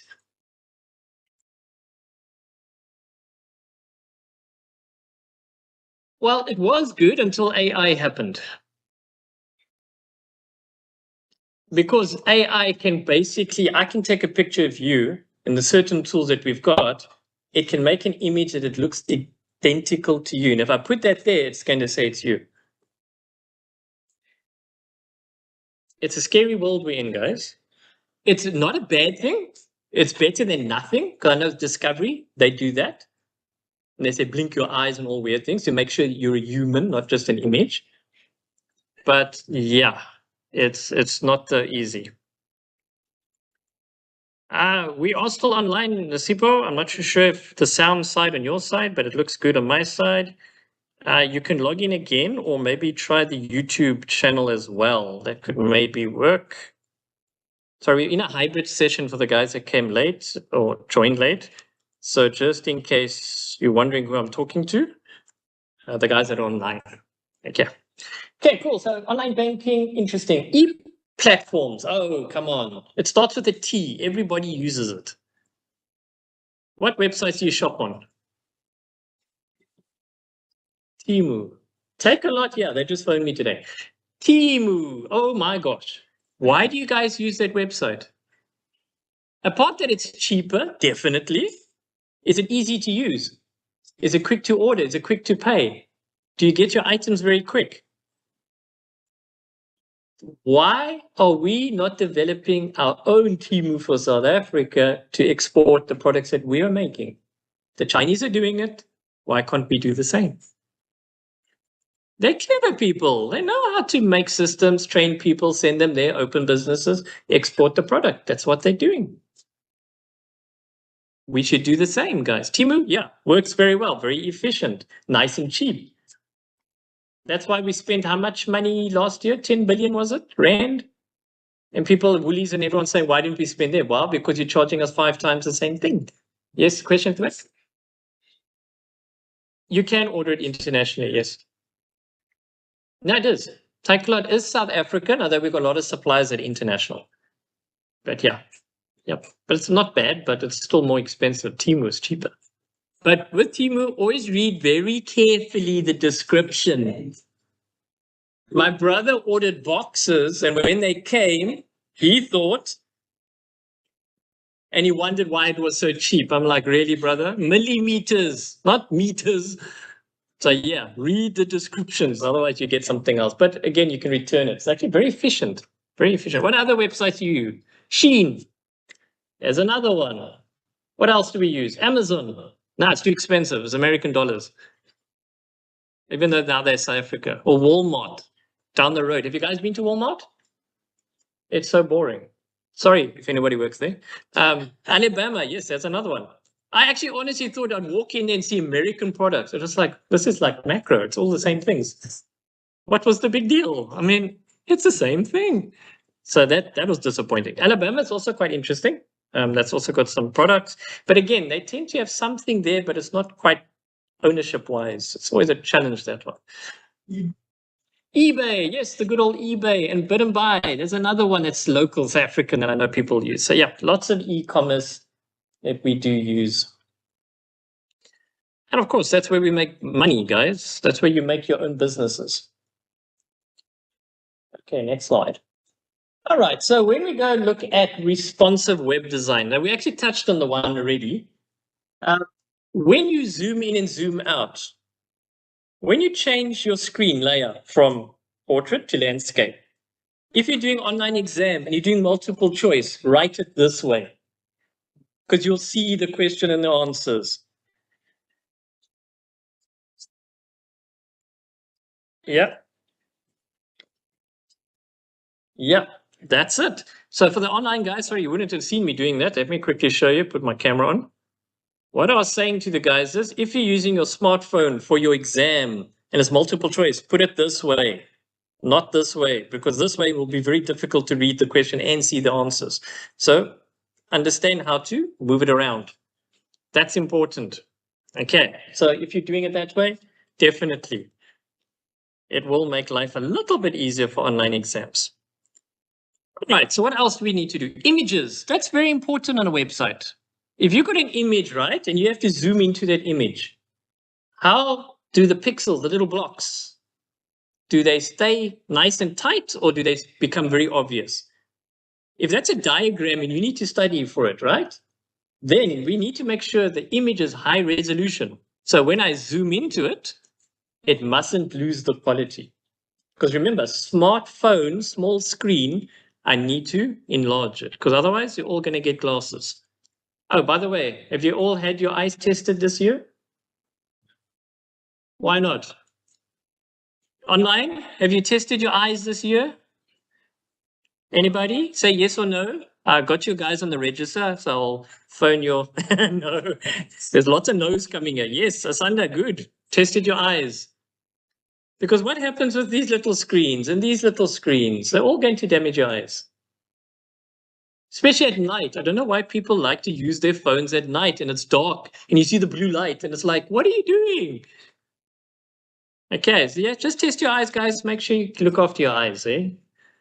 A lot of no's. Oh gosh, you must be very young, but please test your eyes anyway. Thanks, Albert. All right, so that's important. So if you're zooming in, zooming out, the image of the screen must be able to adjust. That's a principle. You should be seeing it already. On your My UNISA sites, do you have videos? Is it just text? You have videos, you got text, you got images. Can you zoom in? Can you zoom out? Good. Okay, that's good. That's what it should be. Your media queries. Remember, your screen size determines your whole experience. So the smaller screen, harder to work with, but there's a skill in it. That's why I said there are students who have completed their degrees. They only use their smartphones. It means you've learned how to use your device. You've maximized it and you could do everything. Can you submit your assignments online with your phone? Even the written ones. When you have to type, MCQ is easy. What about the written ones? Yep. And you sit there typing away with your fingers. Yeah, you can do it. It's just difficult because the screen size is small, but it's not impossible. So that's good. Good skills. Mobile first approach, the desktop. That's why we're learning this, guys.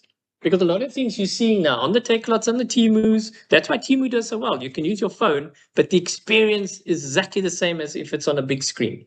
You don't actually feel the difference because everything fits in, everything moves around, everything works very quickly. Yes. Handwriting, but to PDF. Thank you. You just reminded me. I need the really cool this and that. Yes, you can. I'm going to show you the app that you can use for that to make life easier. Also, your typography. In other words, the text size. Normally, each app you can make it bigger, smaller, whatever it may be. That must be in there. Your meta tags as well is very important. What's a meta tag? It describes something for you.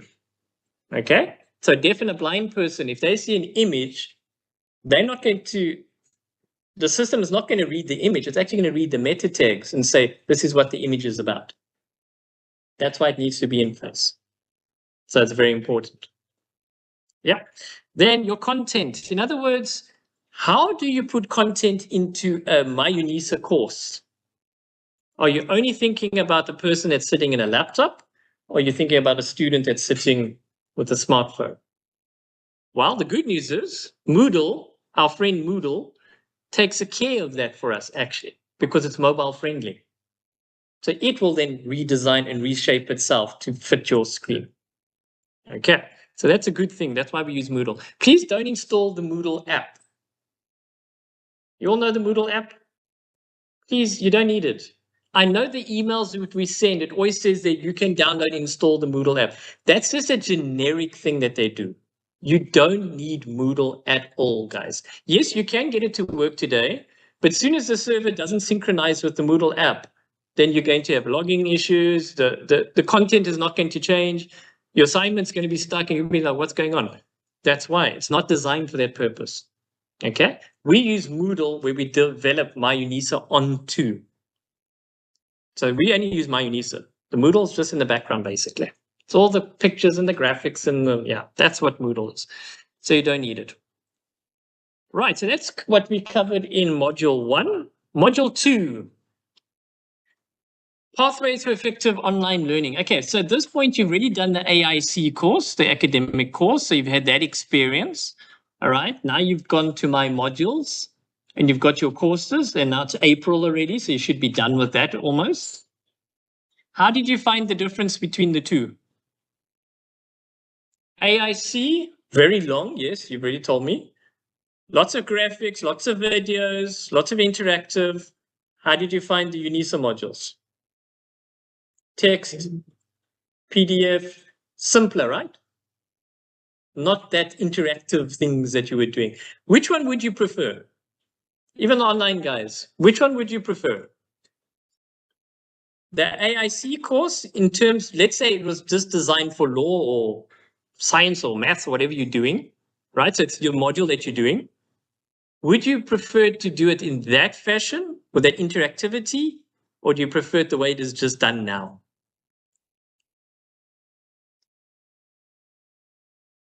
Which one did you find easier to learn from? Now it depends, yeah. Bit complicated. Oh, Yeah. The all the just complicated, but the aha. So you're not finding it easy to navigate my modules. That's a very common problem we have with new students. Anybody else have the same experience? It was a bit of a learning curve. There is a course on the Adolf platform. That's the first thing you should do when you join UNISA. Run through that. It tells you how to find your assignments, your tutorial letters, how to submit.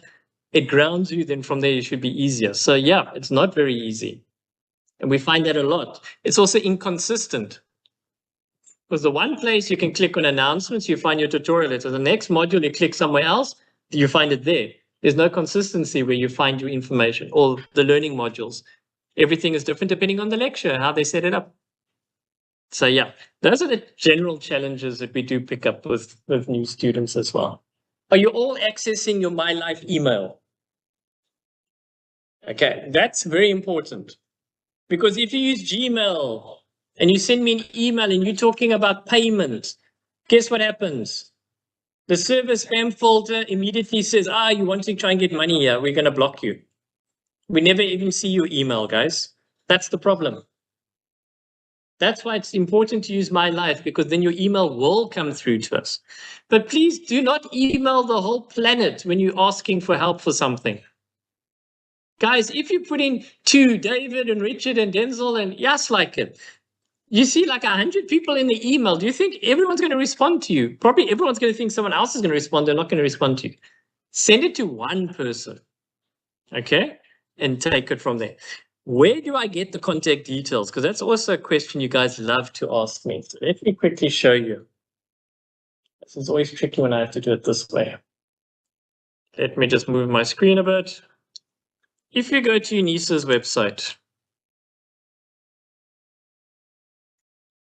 okay, go to My UNISA, brilliant. Go to inquiries. Here are all the email addresses you possibly could need for UNISA. Okay. But as I'm saying, guys, if you have a problem with, let's say, inquiries, right? And you see there's emails here, don't send it to all of them. Just send it to one of them. If that person doesn't respond, then you go to the next one and you forward that email to the next person. Then they can see there's a trail that you tried to get help, nobody responded, and then you escalated it to the next person. Otherwise, if you send it to everybody, everybody's just going to ignore it. That's reality. Yes, yeah. BCC, no. That will cause confusion because there's always someone that's going to respond. But yeah, have a look here, guys. Like this region, right? You've got computer labs. Do you know the guy that works in the computer lab? You do know him. Good. At least one of you. The rest of you guys? You do know Tabu and Sivu. Yeah, and you've got their contact details. Not their WhatsApp numbers. I'm talking about email. Don't use the generic ones. Because the day that person is not on campus or on leave, who's going to respond to that email? Rather get their details, guys. From the library, go find somebody. From tutorials, go find them. I want your email. Because as a student, you need to have those people around you when you're studying. Because when you have the problem, you're sitting at home, you know exactly who's in the computer lab that's going to help you. Okay, get their contact. It shouldn't be a problem. I know this region is actually very good with emails, to be honest with you. I know they do respond very quickly. So the Cape Town mailbox works fine. So yeah, very, very importantly, this, guys. Then the other thing is when it comes to exam time, where you see exams over here, if you click on it, you'll see it opens with the dates and everything, but you'll see the contact details for exams. That is the best place to go if you've got an exam problem. That's where you go. Don't email David and Richard because we're not going to be able to help you anyway. You go to the exam contact. You'll see they've got the people who are online on the mailboxes. You send them an email, they respond very quickly, and they can quickly help you whatever the problem is. Okay. It's the exam thing, always just use this information. Don't email the lecture and whatnot because they can't help you anyway. These guys deal directly with ICT and they fix whatever the problem is. The quickest, easiest way to get support with my exam times. Eh? So very, very important, guys. But we will tackle that with exam training that's coming up soon, I'm sure. Right, let's move on. Okay, so the library. Yes, on Thursday, we're going to have a little bit about the library as well. So if you're joining us for AI, we also want to show you how the library works. Okay, so we've got our colleague who's going to show you. Then on Friday, we've got digital storytelling, where we've got the other colleague who is going to talk to us about the Stone Age MOOC, which is very interesting about South Africa. And then we're also going to teach you about digital storytelling. So that's something else that you guys can be involved in as well.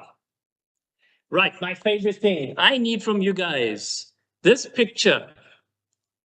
Give me a title. The guys online, you can also post in the chat.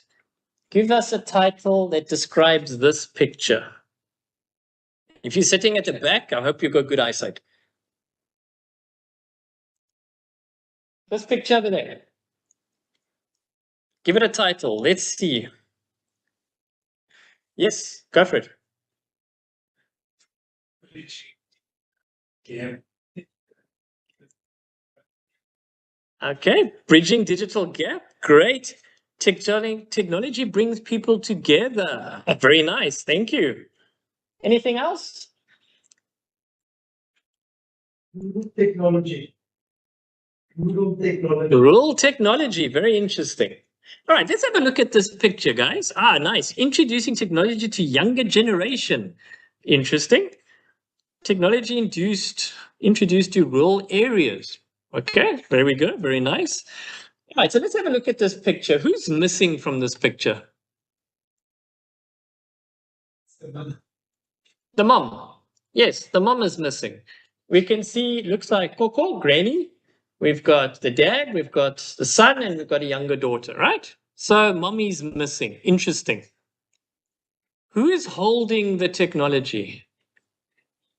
Not the baby. The dad, or stepfather, apparently. The stepfather. If that's mom-in-law, the guy wouldn't be there. Trust me, he'll be running over the hill, far away. So it's the older generation that's holding the technology, the laptop. It's the dad and the granny. Who's using the technology? The youngster. When you go shopping at Checkers, who's in the trolley that's holding the technology and using the technology? The youngsters. Why? Because you're keeping them busy. It's actually a very bad thing to do. Okay, we'll explain a little bit later. Right. They're using the laptop and it looks like, do you think they're having a phone call? Maybe a Teams call? So maybe they're having a call with mom. Maybe mom's in the city. Maybe she's working or gone on travel. Interesting. Yep. Which province do you think this is from? Everybody says the Eastern Cape. Why? The mountains. The background. Good. Asanda says KwaZulu-Natal. I actually agree with Asanda there. KwaZulu-Natal, yes. The huts, the design of the huts. Culturally, who has... actually, someone said Limpopo. I've actually seen those huts in Limpopo, but we don't have the mountains, though. It's a bit more flat. Oh, some places, yeah. KZN could be, yeah. So it's interesting. By the way, I used AI to create this, and I said to AI, in your thinking, how would technology affect the rural people? And this is what it came up. That's all I said to it. So AI was thinking family, connectivity, youngster, sitting, adults, older. You see how it understands things. Join us for Thursday. We're going to shock you and scare you all at the same time. Mountains in Limpopo. Oh, we do have some, hey? Sekakune. Hey, that's the Premier League team is doing better than Kaizer Chiefs. I'm just kidding for those Kaizer Chiefs supporters. Yes, now I'm so proud of those lads. They're playing some good football over there. It's good to see. Okay, cool. So it's a very interesting picture. Very interesting how everyone sees it differently. But yeah, it's quite fun to get feedback from you guys. So thank you, online guys. I also saw your chats as well. Okay, so UNISA, my UNISA, remember what I said? If you ever have announcements or something that pops up and you're not sure about it, always come check over here. Have you all voted? Yay! Yay! Yeah, voting opened yesterday. If you don't vote, don't complain. That's what I say. All right? For UNISA, yes. For the SRC. Yes, it opened yesterday, so please do vote, guys. Your voice matters. Yep, until Friday, so please do vote. Hey, it's really, really important. I think it's online or there is somewhere on campus, I'm sure they can assist us all. I've got it because I want to use it. Apparently, I'm an AI person. I'm not human anymore.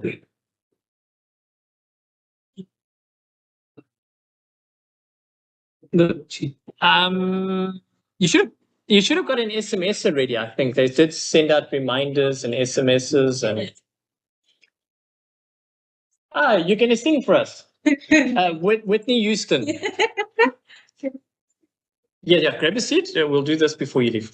I'm going to use it anyway. Sorry, got some more students joining us. Online, guys. Yes. I'm so glad I'm a robot. I'm not a human being anymore. That's great. Thanks, Casey. All right. So, guys, very importantly, check my UNISA, check the announcements. Make sure you use My Life. All right. Don't use Gmails and other emails like that. Otherwise, you're not going to get a response from us. Remember, guys, officially, My Life is what you need to use. Just repeat. And also, that's where the license for your Microsoft is attached to. Your Copilot that you get for free, it's all attached to My Life. And I'm going to show you now why it's so important. All right, so very important. You can also collaborate. You can share your documents, everything. We've got a course that actually teaches you how to do these things. So please do check it out. STU 400. So the guys that come, I'll show you the website. Okay, you'll see where it is. Okay, technology is great, right? But what's the problem that we've got with technology? What's the biggest problem that I'm seeing is we're not switching off from technology. It's on our phones, MS Teams and Outlook. You're sitting watching soccer. You see an email, even though it's not important, you're going to respond to the email. It's very bad, guys. There's colleagues of ours who are now going to mental institutions because they've broken down, burning out. This is the reality. If you start working, you need to switch off technology. You need to put it down, walk outside, enjoy the trees, the flowers, the smell of the earth, that type of thing. It is absolutely important. If you're not doing this, if you can't leave this thing alone, I'm pointing to my phone for the online guys. If you can't leave this alone for an hour, you might be addicted to it. It's very scary, but it's true. Can you guys leave this phone? Not my phone, your phone. Yes. Please leave my. Can you put it down for an hour and leave it there the whole day? Doing stuff. I like that. You're doing stuff. You're doing other things. You're not online. But there's a lot of people, guys, honestly, you talk to them and they'll be like, yeah, no. Yeah. It's like, you're not hearing one word I'm saying. They are so addicted to social media because everything is so quick. Hello. Finding you. Okay, you're going to sing for us. Another late one just arrived. Also, College, I wish I could sing. I think you can. All right. No, Shem, I didn't get the genes. You sing like me then. The Red Sea, a church. I'm terrible at singing. Okay, yeah. So psychological health is a big, big problem with technology because you're not switching off from technology. And that's a reality, guys. With the TV, it's easy. With the cell phone, you guys are addicted to it. You have to be online. You have to see what's happening. Statuses. Oh dear, it's terrible. Okay. Device limitations. Your device has a limit. That's why device care is so important. How do I maximize this device for exam time? Clear the memory. Check the storage space. Is the battery working? the memory available. That's what we showed you guys in module 1. So go and check it out. Make sure your device is working, because this will also add stress to you, isn't it? When you used to write exams like this, you didn't have technology stress. Now you're writing an online exam. There's a new stress that just happened called data and connectivity. Is this thing working? Is it going to crash? That's reality, guys. All right. Costs. We all spoke about data costs, right? And connectivity, like I told you, KwaZulu-Natal, beautiful phones. Everything works beautifully. If the Eskom goes off, they're totally dark in the rural area. Then they can't write the exams. Okay. Data costs money. Do you all have fiber at home? Anybody? You've got fiber. That's awesome. That's what we need for everyone, actually, honestly, is to get fiber, because it's stable and it's fast. Wi-Fi, Vodacom, Telkom, whatever, it's just coming. Yeah. I was driving with a colleague yesterday. Vodacom, the mapping thing goes off. She switched to MTN. Yeah, now we've got a connection. And we were totally lost by that time. So anyway, but we drove around, we found ourselves. So yeah, that's reality. Like, I know Cape Town, so it's not too bad. Digital literacy gaps. What did I say earlier? A drop-down list. Because the phone uses a different way of navigating. That's why if I put you in front of my laptop, do you know how to do the @ symbol on the laptop? On the keyboard. Yes. Sure. Shift 2. Good. At least you can cover. The rest of you guys, you all know how to do that symbol? You need to know how a laptop and a desktop works. Even though you've got this and you're studying with this, yeah, you're going to use it in the workplace. Because in a computer lab, guys, when you guys come to me and say, David, I need help in my life. Okay, log in. You type the student number, and when you get to the @ you're like, then I'm like, oh no, there we go. You don't have those skills. So you need these skills as well. Eh? Cool. Right. Do you guys all have Microsoft 365 on your phones already? You do. Copilot. Yes, that's the one I'm talking about. Do you all have it? Remember, as a student, you've got a license. Just log in with your My Life details. All right. Let me just start up my little program because I had to switch it off. So online guys, are you using Microsoft 365? Can you use the chat? Sorry, we're in a hybrid session for the guys that joined late. So I'm not talking to myself. There are people online as well. Let me quickly just get the server on again. I'm going to show you using my phone again so that you guys can see. There goes the lovely train. I love that noise, by the way. My grandparents used to stay next to a railroad. I think it's Goodwood. I think that's where they stayed. Yeah. Okay, I just want to start up the server, so give me a second for the phone.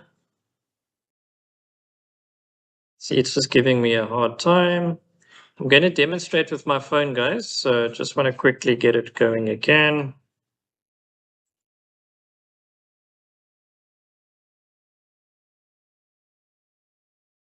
Every time I need to do this. Okay, good. Let's try again. Just give me a second. Ah, there we go. Green copy. Okay. Oh, nice. Okay, so Microsoft 365 looks like this little guy over here. Okay, the name does change, so don't be shocked tomorrow if you log in and you see a different name. That's Microsoft for you. They do change it often. All right. So Microsoft 365. So when you start up the app the very first time, I'm just going to show you what happens. The first thing you're going to see is it's going to want to do some quick little installation. Ah, man, this thing's in the way. Oh, go away. Let me just do this. Okay. So the initial steps is very straightforward. It will say, welcome to the app. It says, do you want to share the data? And you all say yes, but you didn't know what you just said yes to, by the way. Send or accept data. Do you understand what the system's actually telling you there? No idea. But when you installed the app, did you say yes? I see that. Did you say allow cookies? Yes. You can actually click on reject as well. The website still works fine. Do you understand what you're actually telling to Microsoft at this minute? You're saying, use my data. Remember, this data here with Microsoft 365 Copilot is not just an app. It's an AI that's running in there. It's Copilot. You're saying you can use my data that I can send to you. They say problem solving, errors, but you're giving them data at the end of the line. So when you install an app, guys, always think 3 times, not even twice, 3 times. Do I want to share my data with this or not? Let's be honest. Even if you say no, do you think they can still access your data? I know so. Yes, they can. You know, the American government with the AI, and they used it against the poor country over there, they were using AI. They are tracking what people are doing all the time. Check the guy from CIA that ran away. They tried to get rid of him. There's a documentary that just came out. Bob Lazar, I think his name is. Go watch that. It'll scare you. They're using technology, and it's not just them, all of them are using technology. So, yeah, what you're sharing is very important. Yes, a lot of the stuff is legal, guys. In other words, they have to say they will protect your privacy. They have to do that. They have to say it. Right? Getting it better, making it work, yes, that's what they're selling you. But in reality, I would rather say don't. That's just me. Experiences. So they're selling you all this wonderful thing, but you're actually giving them data, and data is money. That's why the AI models want you to use them, especially the free ones, because you're actually giving it data. So be careful. But yeah, initial setup. Your user interface, so like with most apps, works very good. The nice thing is you can search and it synchronizes to your OneDrive. Do you all use OneDrive? Or do you still use a USB? Yeah. Use OneDrive, good. Because USBs, guys, they're gone. That technology's gone now. You can throw it away. OneDrive is nice. It synchronizes. Do you know in OneDrive, if you're using Word and you're typing, as you hit the key, it's saving. So even if Eskom does this usual power off, doesn't matter. Because your information is saved automatically. So that's brilliant. That's exactly what you want. You can install Outlook and Teams and all those applications. But remember what I said, you need to balance personal life, outside work. Otherwise, we'll come visit you in the hospital.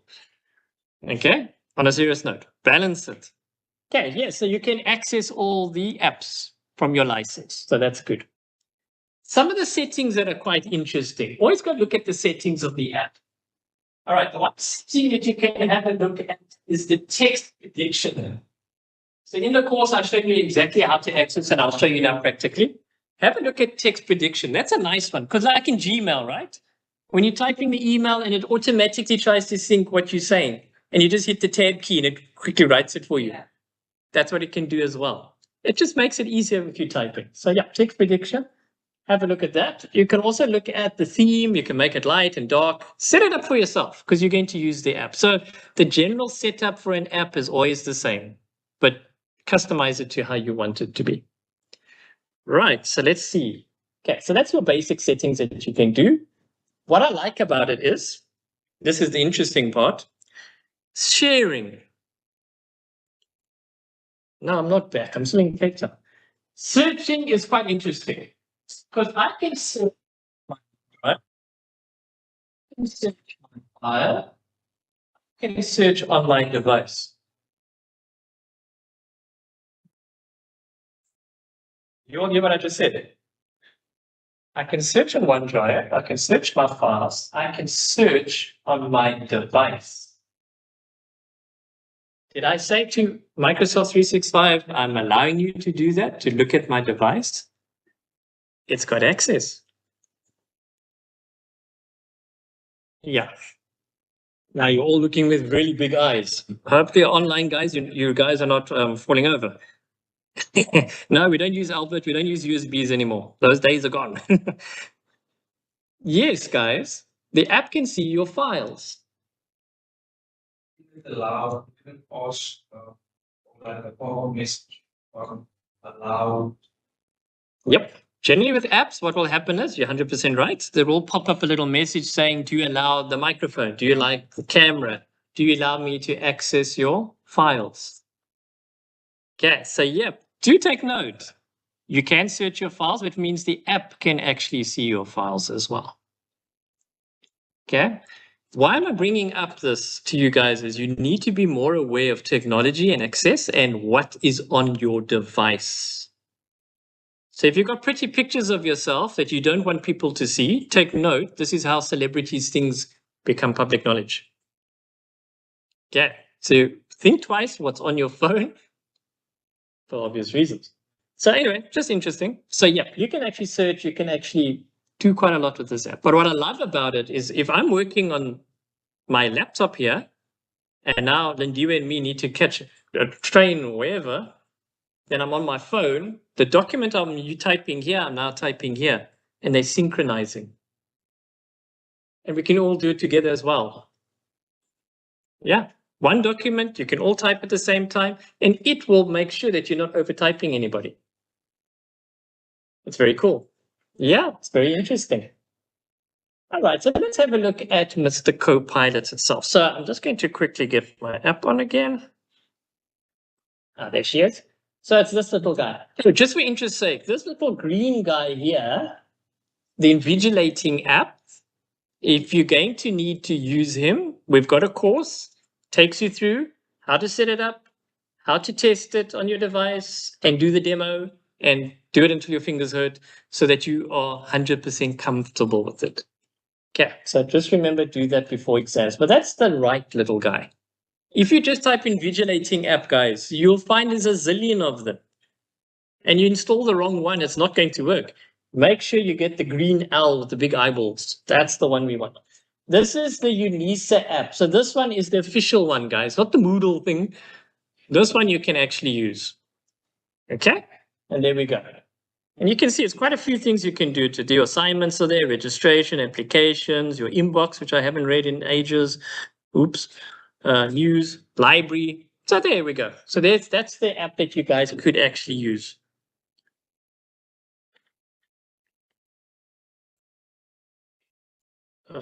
Then I went and opened the app. All right, then the Copilot app. So this is the one that we're going to look at now. All right, so the interesting with Copilot is, because it's on my phone, it's learning from me. If it's on my laptop, it's still learning from me. All the time I use it, it's going to understand how I type, how I think, it's learning from me. So let's say something here. I'm going to actually use my phone for a change.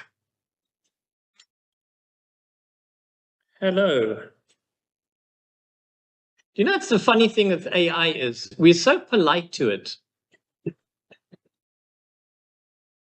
It's not a person, but we're always like, how are you doing? Or, we're not even like it with our own friends, human beings that we see in the street. We're like, I don't want to talk to you.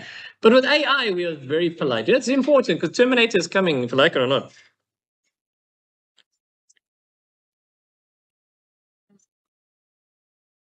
And again, we say this also uses the polite kind of. Yeah, because it's trying to copy us. Anyway, if you join us on Thursday, guys, you'll see some things I'll share with you that will scare the daylights out of you. So now I asked it to tell me a joke. How does it know I like jokes? Is it listening to me? Because I'm always doing jokes. It's interesting, eh? Anyway, there goes the screen again. Oh, catch up to me. Oh, there we go. So there we go. Now it's talking about why don't programmers like nature? Because there are too many bugs.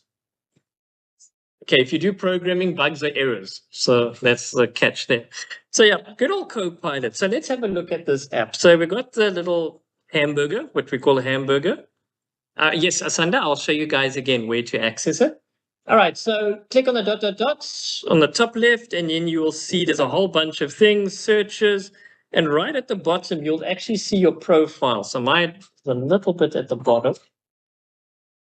Let me just move this little guy out the way. Ah, yeah, man. And I hit the wrong button.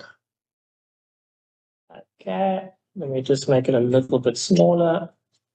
So you'll see there at the bottom over there. So you'll see your My Life email address there. If you don't see your My Life email, then you've got something else there. Maybe it's Gmail or personal account. Do you have a license? Yes or no? If you don't, log out of the system and log in with your My Life details. So I'm just going to hit my name. All right. And then you can see there is the sign out option as well. Okay. So that's how you sign out. If I go back to it, you'll see on the right side of the menu where my name is, right over there, you can see the gear icon. That's for settings that we were looking at. If I hit the settings, so there's basically all the features that you have. There is a Microsoft reset option. Okay, if you're having a problem with the app and it can't log out or it keeps hanging, basically, that option there will actually erase it. And then you can start again and log in again. I have seen it only once in the Vol.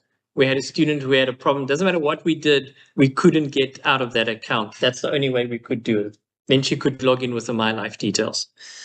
All right, so there we go. So there's all the apps that you can see, the file storage. Yep. Microsoft apps, if you hit it, then you can go install all these apps. Just remember, when you're installing apps, you're taking up your storage space. So you need to balance. Do I need this app? Yes, or do I not need it?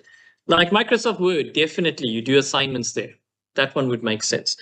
Outlook, well, that's your My Life email. Yep, you can. We don't use Skype here really, but I see it's there.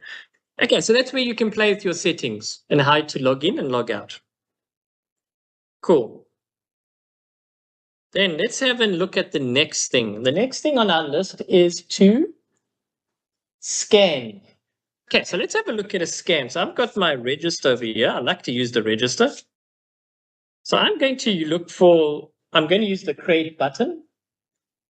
All right, so once I hit on create, you'll see it pops up these images. These images are random images. I do not know this lady, just in case my wife is listening. She just happens to be there. I have no idea who she is, okay? It just picks up random images. So don't be surprised, guys, if you've got a wife and she's next to you, just say, I don't know. All right, then you hit the scan option. So you'll see there is a scan option.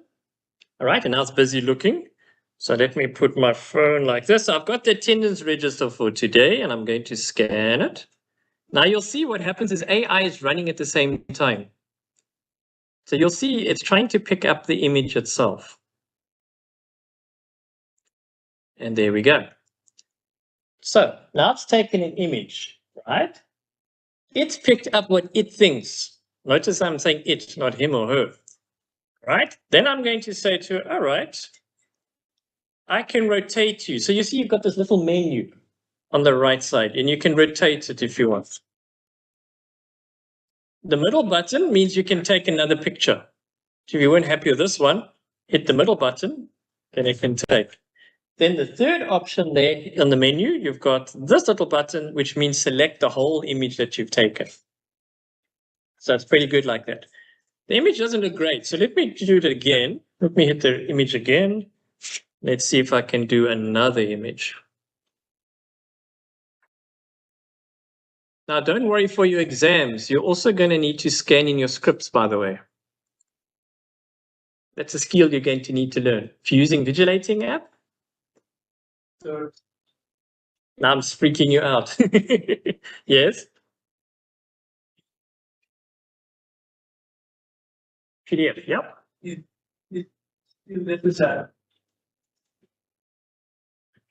No. Okay, that's a very good question. Now, guys, that's why it's so important to join the My Exam training, or at least do the course on the Adolf platform, because all those type of things we cover it over there. So no, you don't. Remember, you can, if you're allowed to, and you handwrite it, then you could use the app like this one to scan it, save it as a PDF, and upload your answer. But if you've got it as PDF, there's no need to do anything else. Yeah. So that's a good question. First time users, that's normal. Right, then you'll see on the side, you get this white little bar. It's a cropping tool, which means you can change how much of the image you really want. And if you're happy, Okay, it's not brilliant, but I'll use it. Then at the bottom, you'll see there's a nice little button. See, the cool thing is you get this whole menu. I know it's a small space, but if you play around with this menu, you can actually do like ink, for example. I can actually say, let's see, Tendo. There we go. I can actually make some notes just using my finger and that little button. Okay, yeah, hopefully they can. Oh my gosh. Let me put it. Sorry, guys, I didn't know you didn't see it. So there we go. So there you've got the colors. So I do suggest play around with this. You can make a little note like that. So on your image that you scanned, you can highlight, you can add some text onto it, whatever you want to do. Pretend this is exam notes that you're making for yourself. Now you can start thinking something different. Okay, I'm going to use this for my exam. I'm going to be traveling in the train for 2 hours. Now I've got notes on my phone. I can actually study while I'm traveling. Now it's a game changer. You don't have to have your textbook anymore. You can actually just have it all on your phone. Right, let's see what else we can do. You can rotate it if you want, depending how you want to save it. Okay, that doesn't look too bad. You can even delete it if you want, but we don't want to delete it. We want to keep it. So play around with all the different settings. Once I hit finish, now it says to me, great, do you want this as an image or as a PDF? If this is an assignment and I'm allowed to submit a handwritten assignment, like maths, they love to handwrite stuff with all their calculations. That's not a problem. They could have the answer there, save it as a PDF. Now I can upload it on my Unisa. Done. So yeah, there we go. So we can save it as a PDF. Take note, medium or small. In other words, it can compress the file. So that's important for data. But remember, if you compress it, what happens to the quality of the file? It gets less. So if it's a lot of drawings and you've written handwriting things, rather keep it on original then, because it shouldn't be too big anyway. Okay. Then you can simply just say, save to my phone, save to OneDrive. And that's a lovely thing. Now it synchronizes with OneDrive. All my work. Cool. Interesting. All right, so give it off. Now it will take data now, obviously, to save. Did I need to save? No, I probably don't need to. Let me skip the save then. Because now it's going to, try to save it. So yeah, I'm not going to save it, guys, because I don't want it to do the data story. Right, so good. The next thing we can look at is, let me get back to my slides.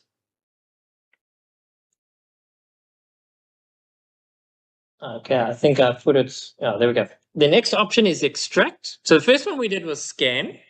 Now we're going to do extract. Now have a look at this. I don't know how many of you guys have ever been in a situation where you've got an attendance register. Now you need to capture all these names online. Let me show you a quick way of doing it. So I'm now going to use the extract option, right? So I'm just going to discard that one. It's in the same menu as create, but you'll find it's on its own little story. I might have to go find it. There it is, right at the bottom.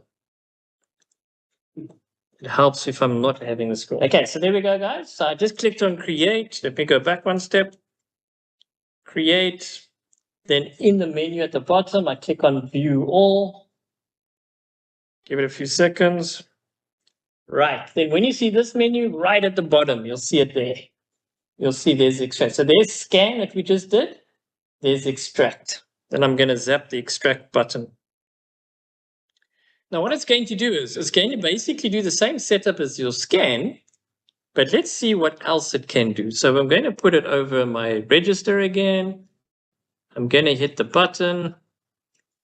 Now you see it's busy processing. You'll see these little things popping up. That's the AI side of things. So that's picked up quite a bit of information already. Okay. It says now I can translate, I can copy. Translate's interesting.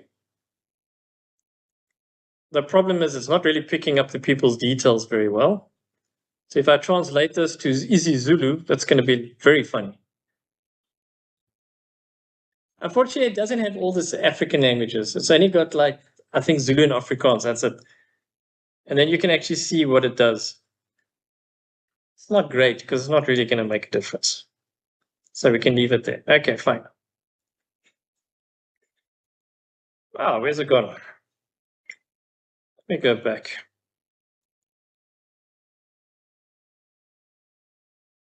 Yeah. Extract. Maybe I'm going to zoom in a bit better. Right, let the AI do its thing. So copying it. All right.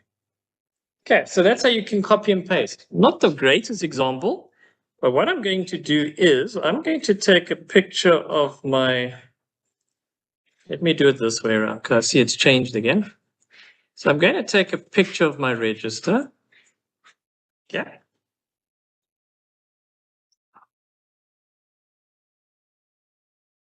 All right, give it some time. Let me go back to Copilot. Extract. Okay, so the first option, now if you have a tutorial letter, you can actually, you'll probably see my example that looks a lot better. If you take a picture of a tutorial letter, then it can actually easily pick up everything and copy and paste it into it. So what I wanted to really do is use my register, but it's because it's handwritten, I see it wasn't very good. But instead of now taking a picture, I'm going to use the import option at the bottom. So if I use the import, then it's going to go to my gallery. Take the photos, then I'm going to take my register that I took a picture of. Okay, give it a few seconds. AI now is going to examine it. Didn't really come out that much better. That's the only thing it's able to read. Yeah. Does anybody have maybe a, because I used a register, but it's not really working.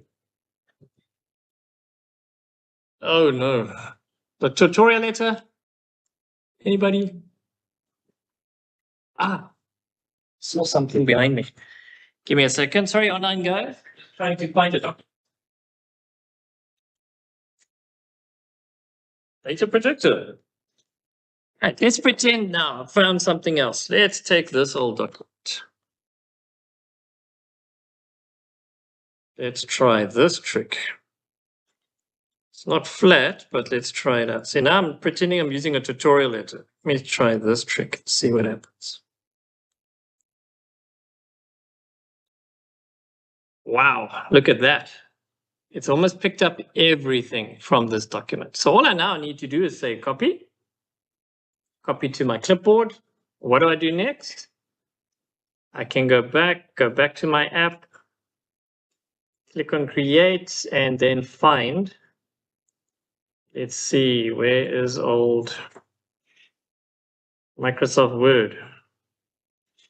There she is, in Microsoft Word.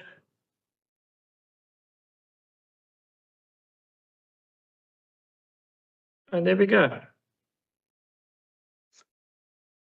Okay, I'm not sure what language it is. It looks Spanish, but there we go. So I took a document, scanned it in. If it's a tutorial letter, now you've got it on your phone in a Word document that you could actually use. Nice and easy. And it didn't even take too long to do that. So yeah, so that's quite a useful feature.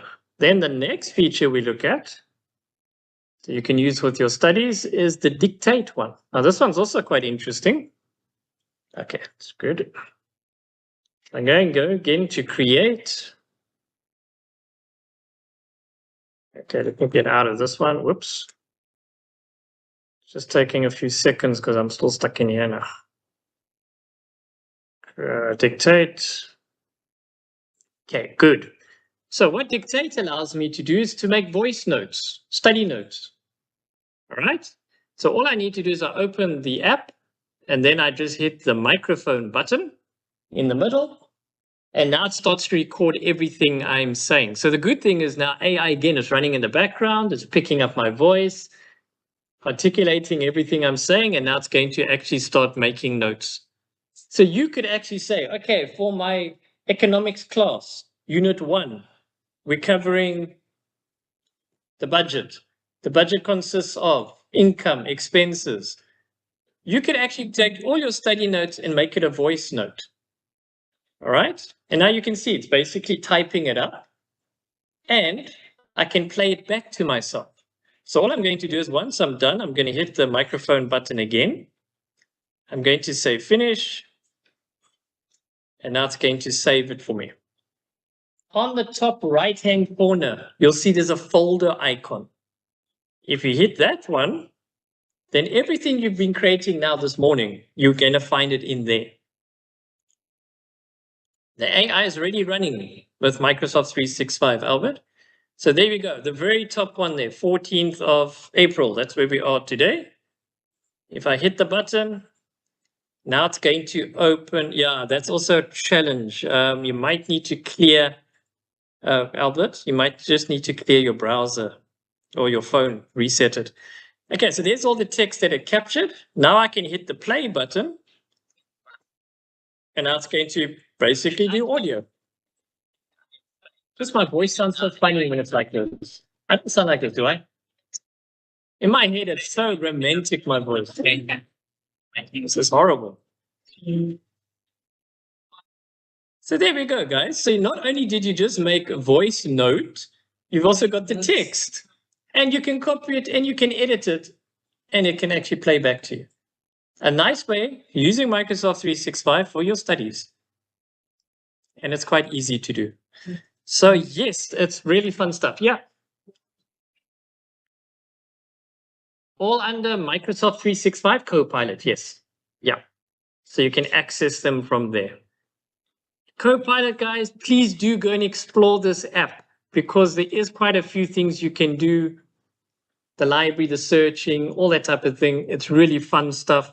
Please do join us on Thursday because that's when we're going to tackle AI. And we're going to show you what an agent is and how to create your own agent. And actually, what is it? And why is it making such a big impact, especially in education? So that's what we're going to be tackling on Thursday. Yes, I will share the link with you guys.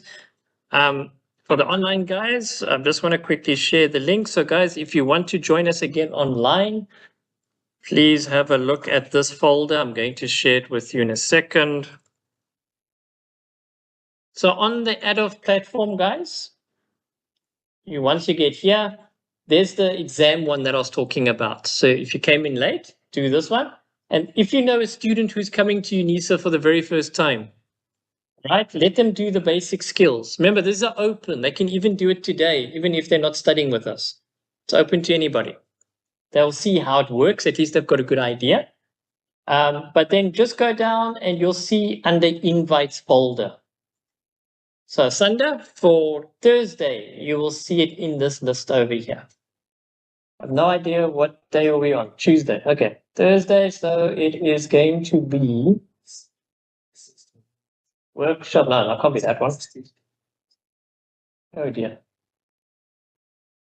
This is what happens when you're doing this way. 16th. Oh boy. There it is. AI Masterclass. Yeah, see, I need to have my eyes tested. All right, there we go. Masterclass. So there are the links to join for YouTube and also just to RSVP. So I'll send you an SMS as a reminder. Did you guys all get the SMSs I sent this morning about this workshop? You did. I see yeses, I see nos. Okay, I just wanted to make sure on that one. And then you'll see all the stuff that we're covering for the lesson. So guys, that's where you can see what's happening for this week. But join us wherever you can. In person is great. Online will also be fun. And we'll try and make this as interesting as possible for you guys.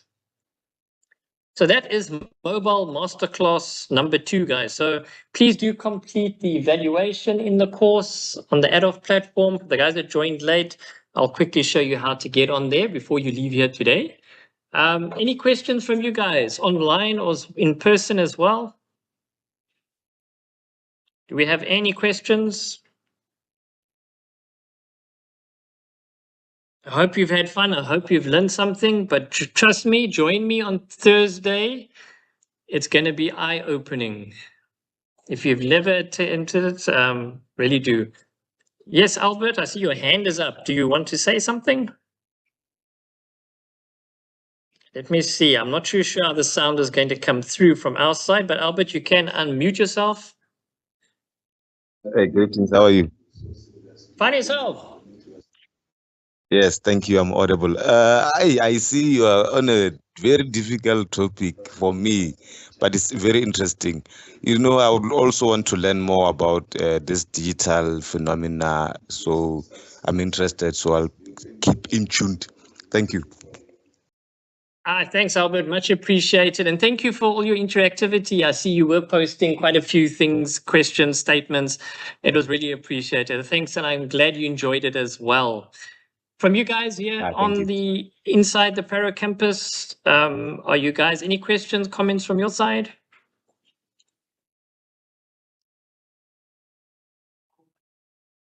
Co-curricular for Copilot, it's actually falling under, let me quickly open it. That would be under the AI one. The one that we're actually going to cover on, yes. Although our AI courses, guys, are not specifically to Copilot, we do have Lawazi, which we've developed ourselves as our own AI model. We've got Gemini, we refer to Copilot, ChatGPT. It's actually, it is generic, so you can use any of them. But what we're teaching you is the prompting skill. And now we're going to teach you how to create agents. But with agents, you do need a license. And that's why we want you to use Copilot, because we know as UNISA students, you know you've got a license. Yeah. So that's why we want to show you that. Otherwise, all right, thanks, guys, the online guys. I hope you have a wonderful day further. We're going to have fun on Thursday. So looking forward to seeing you guys. I see my battery's actually getting low. So Sunday and the rest of you guys have a great day further. For the guys inside, we're still going to chat a bit, and then we will see you guys on Thursday.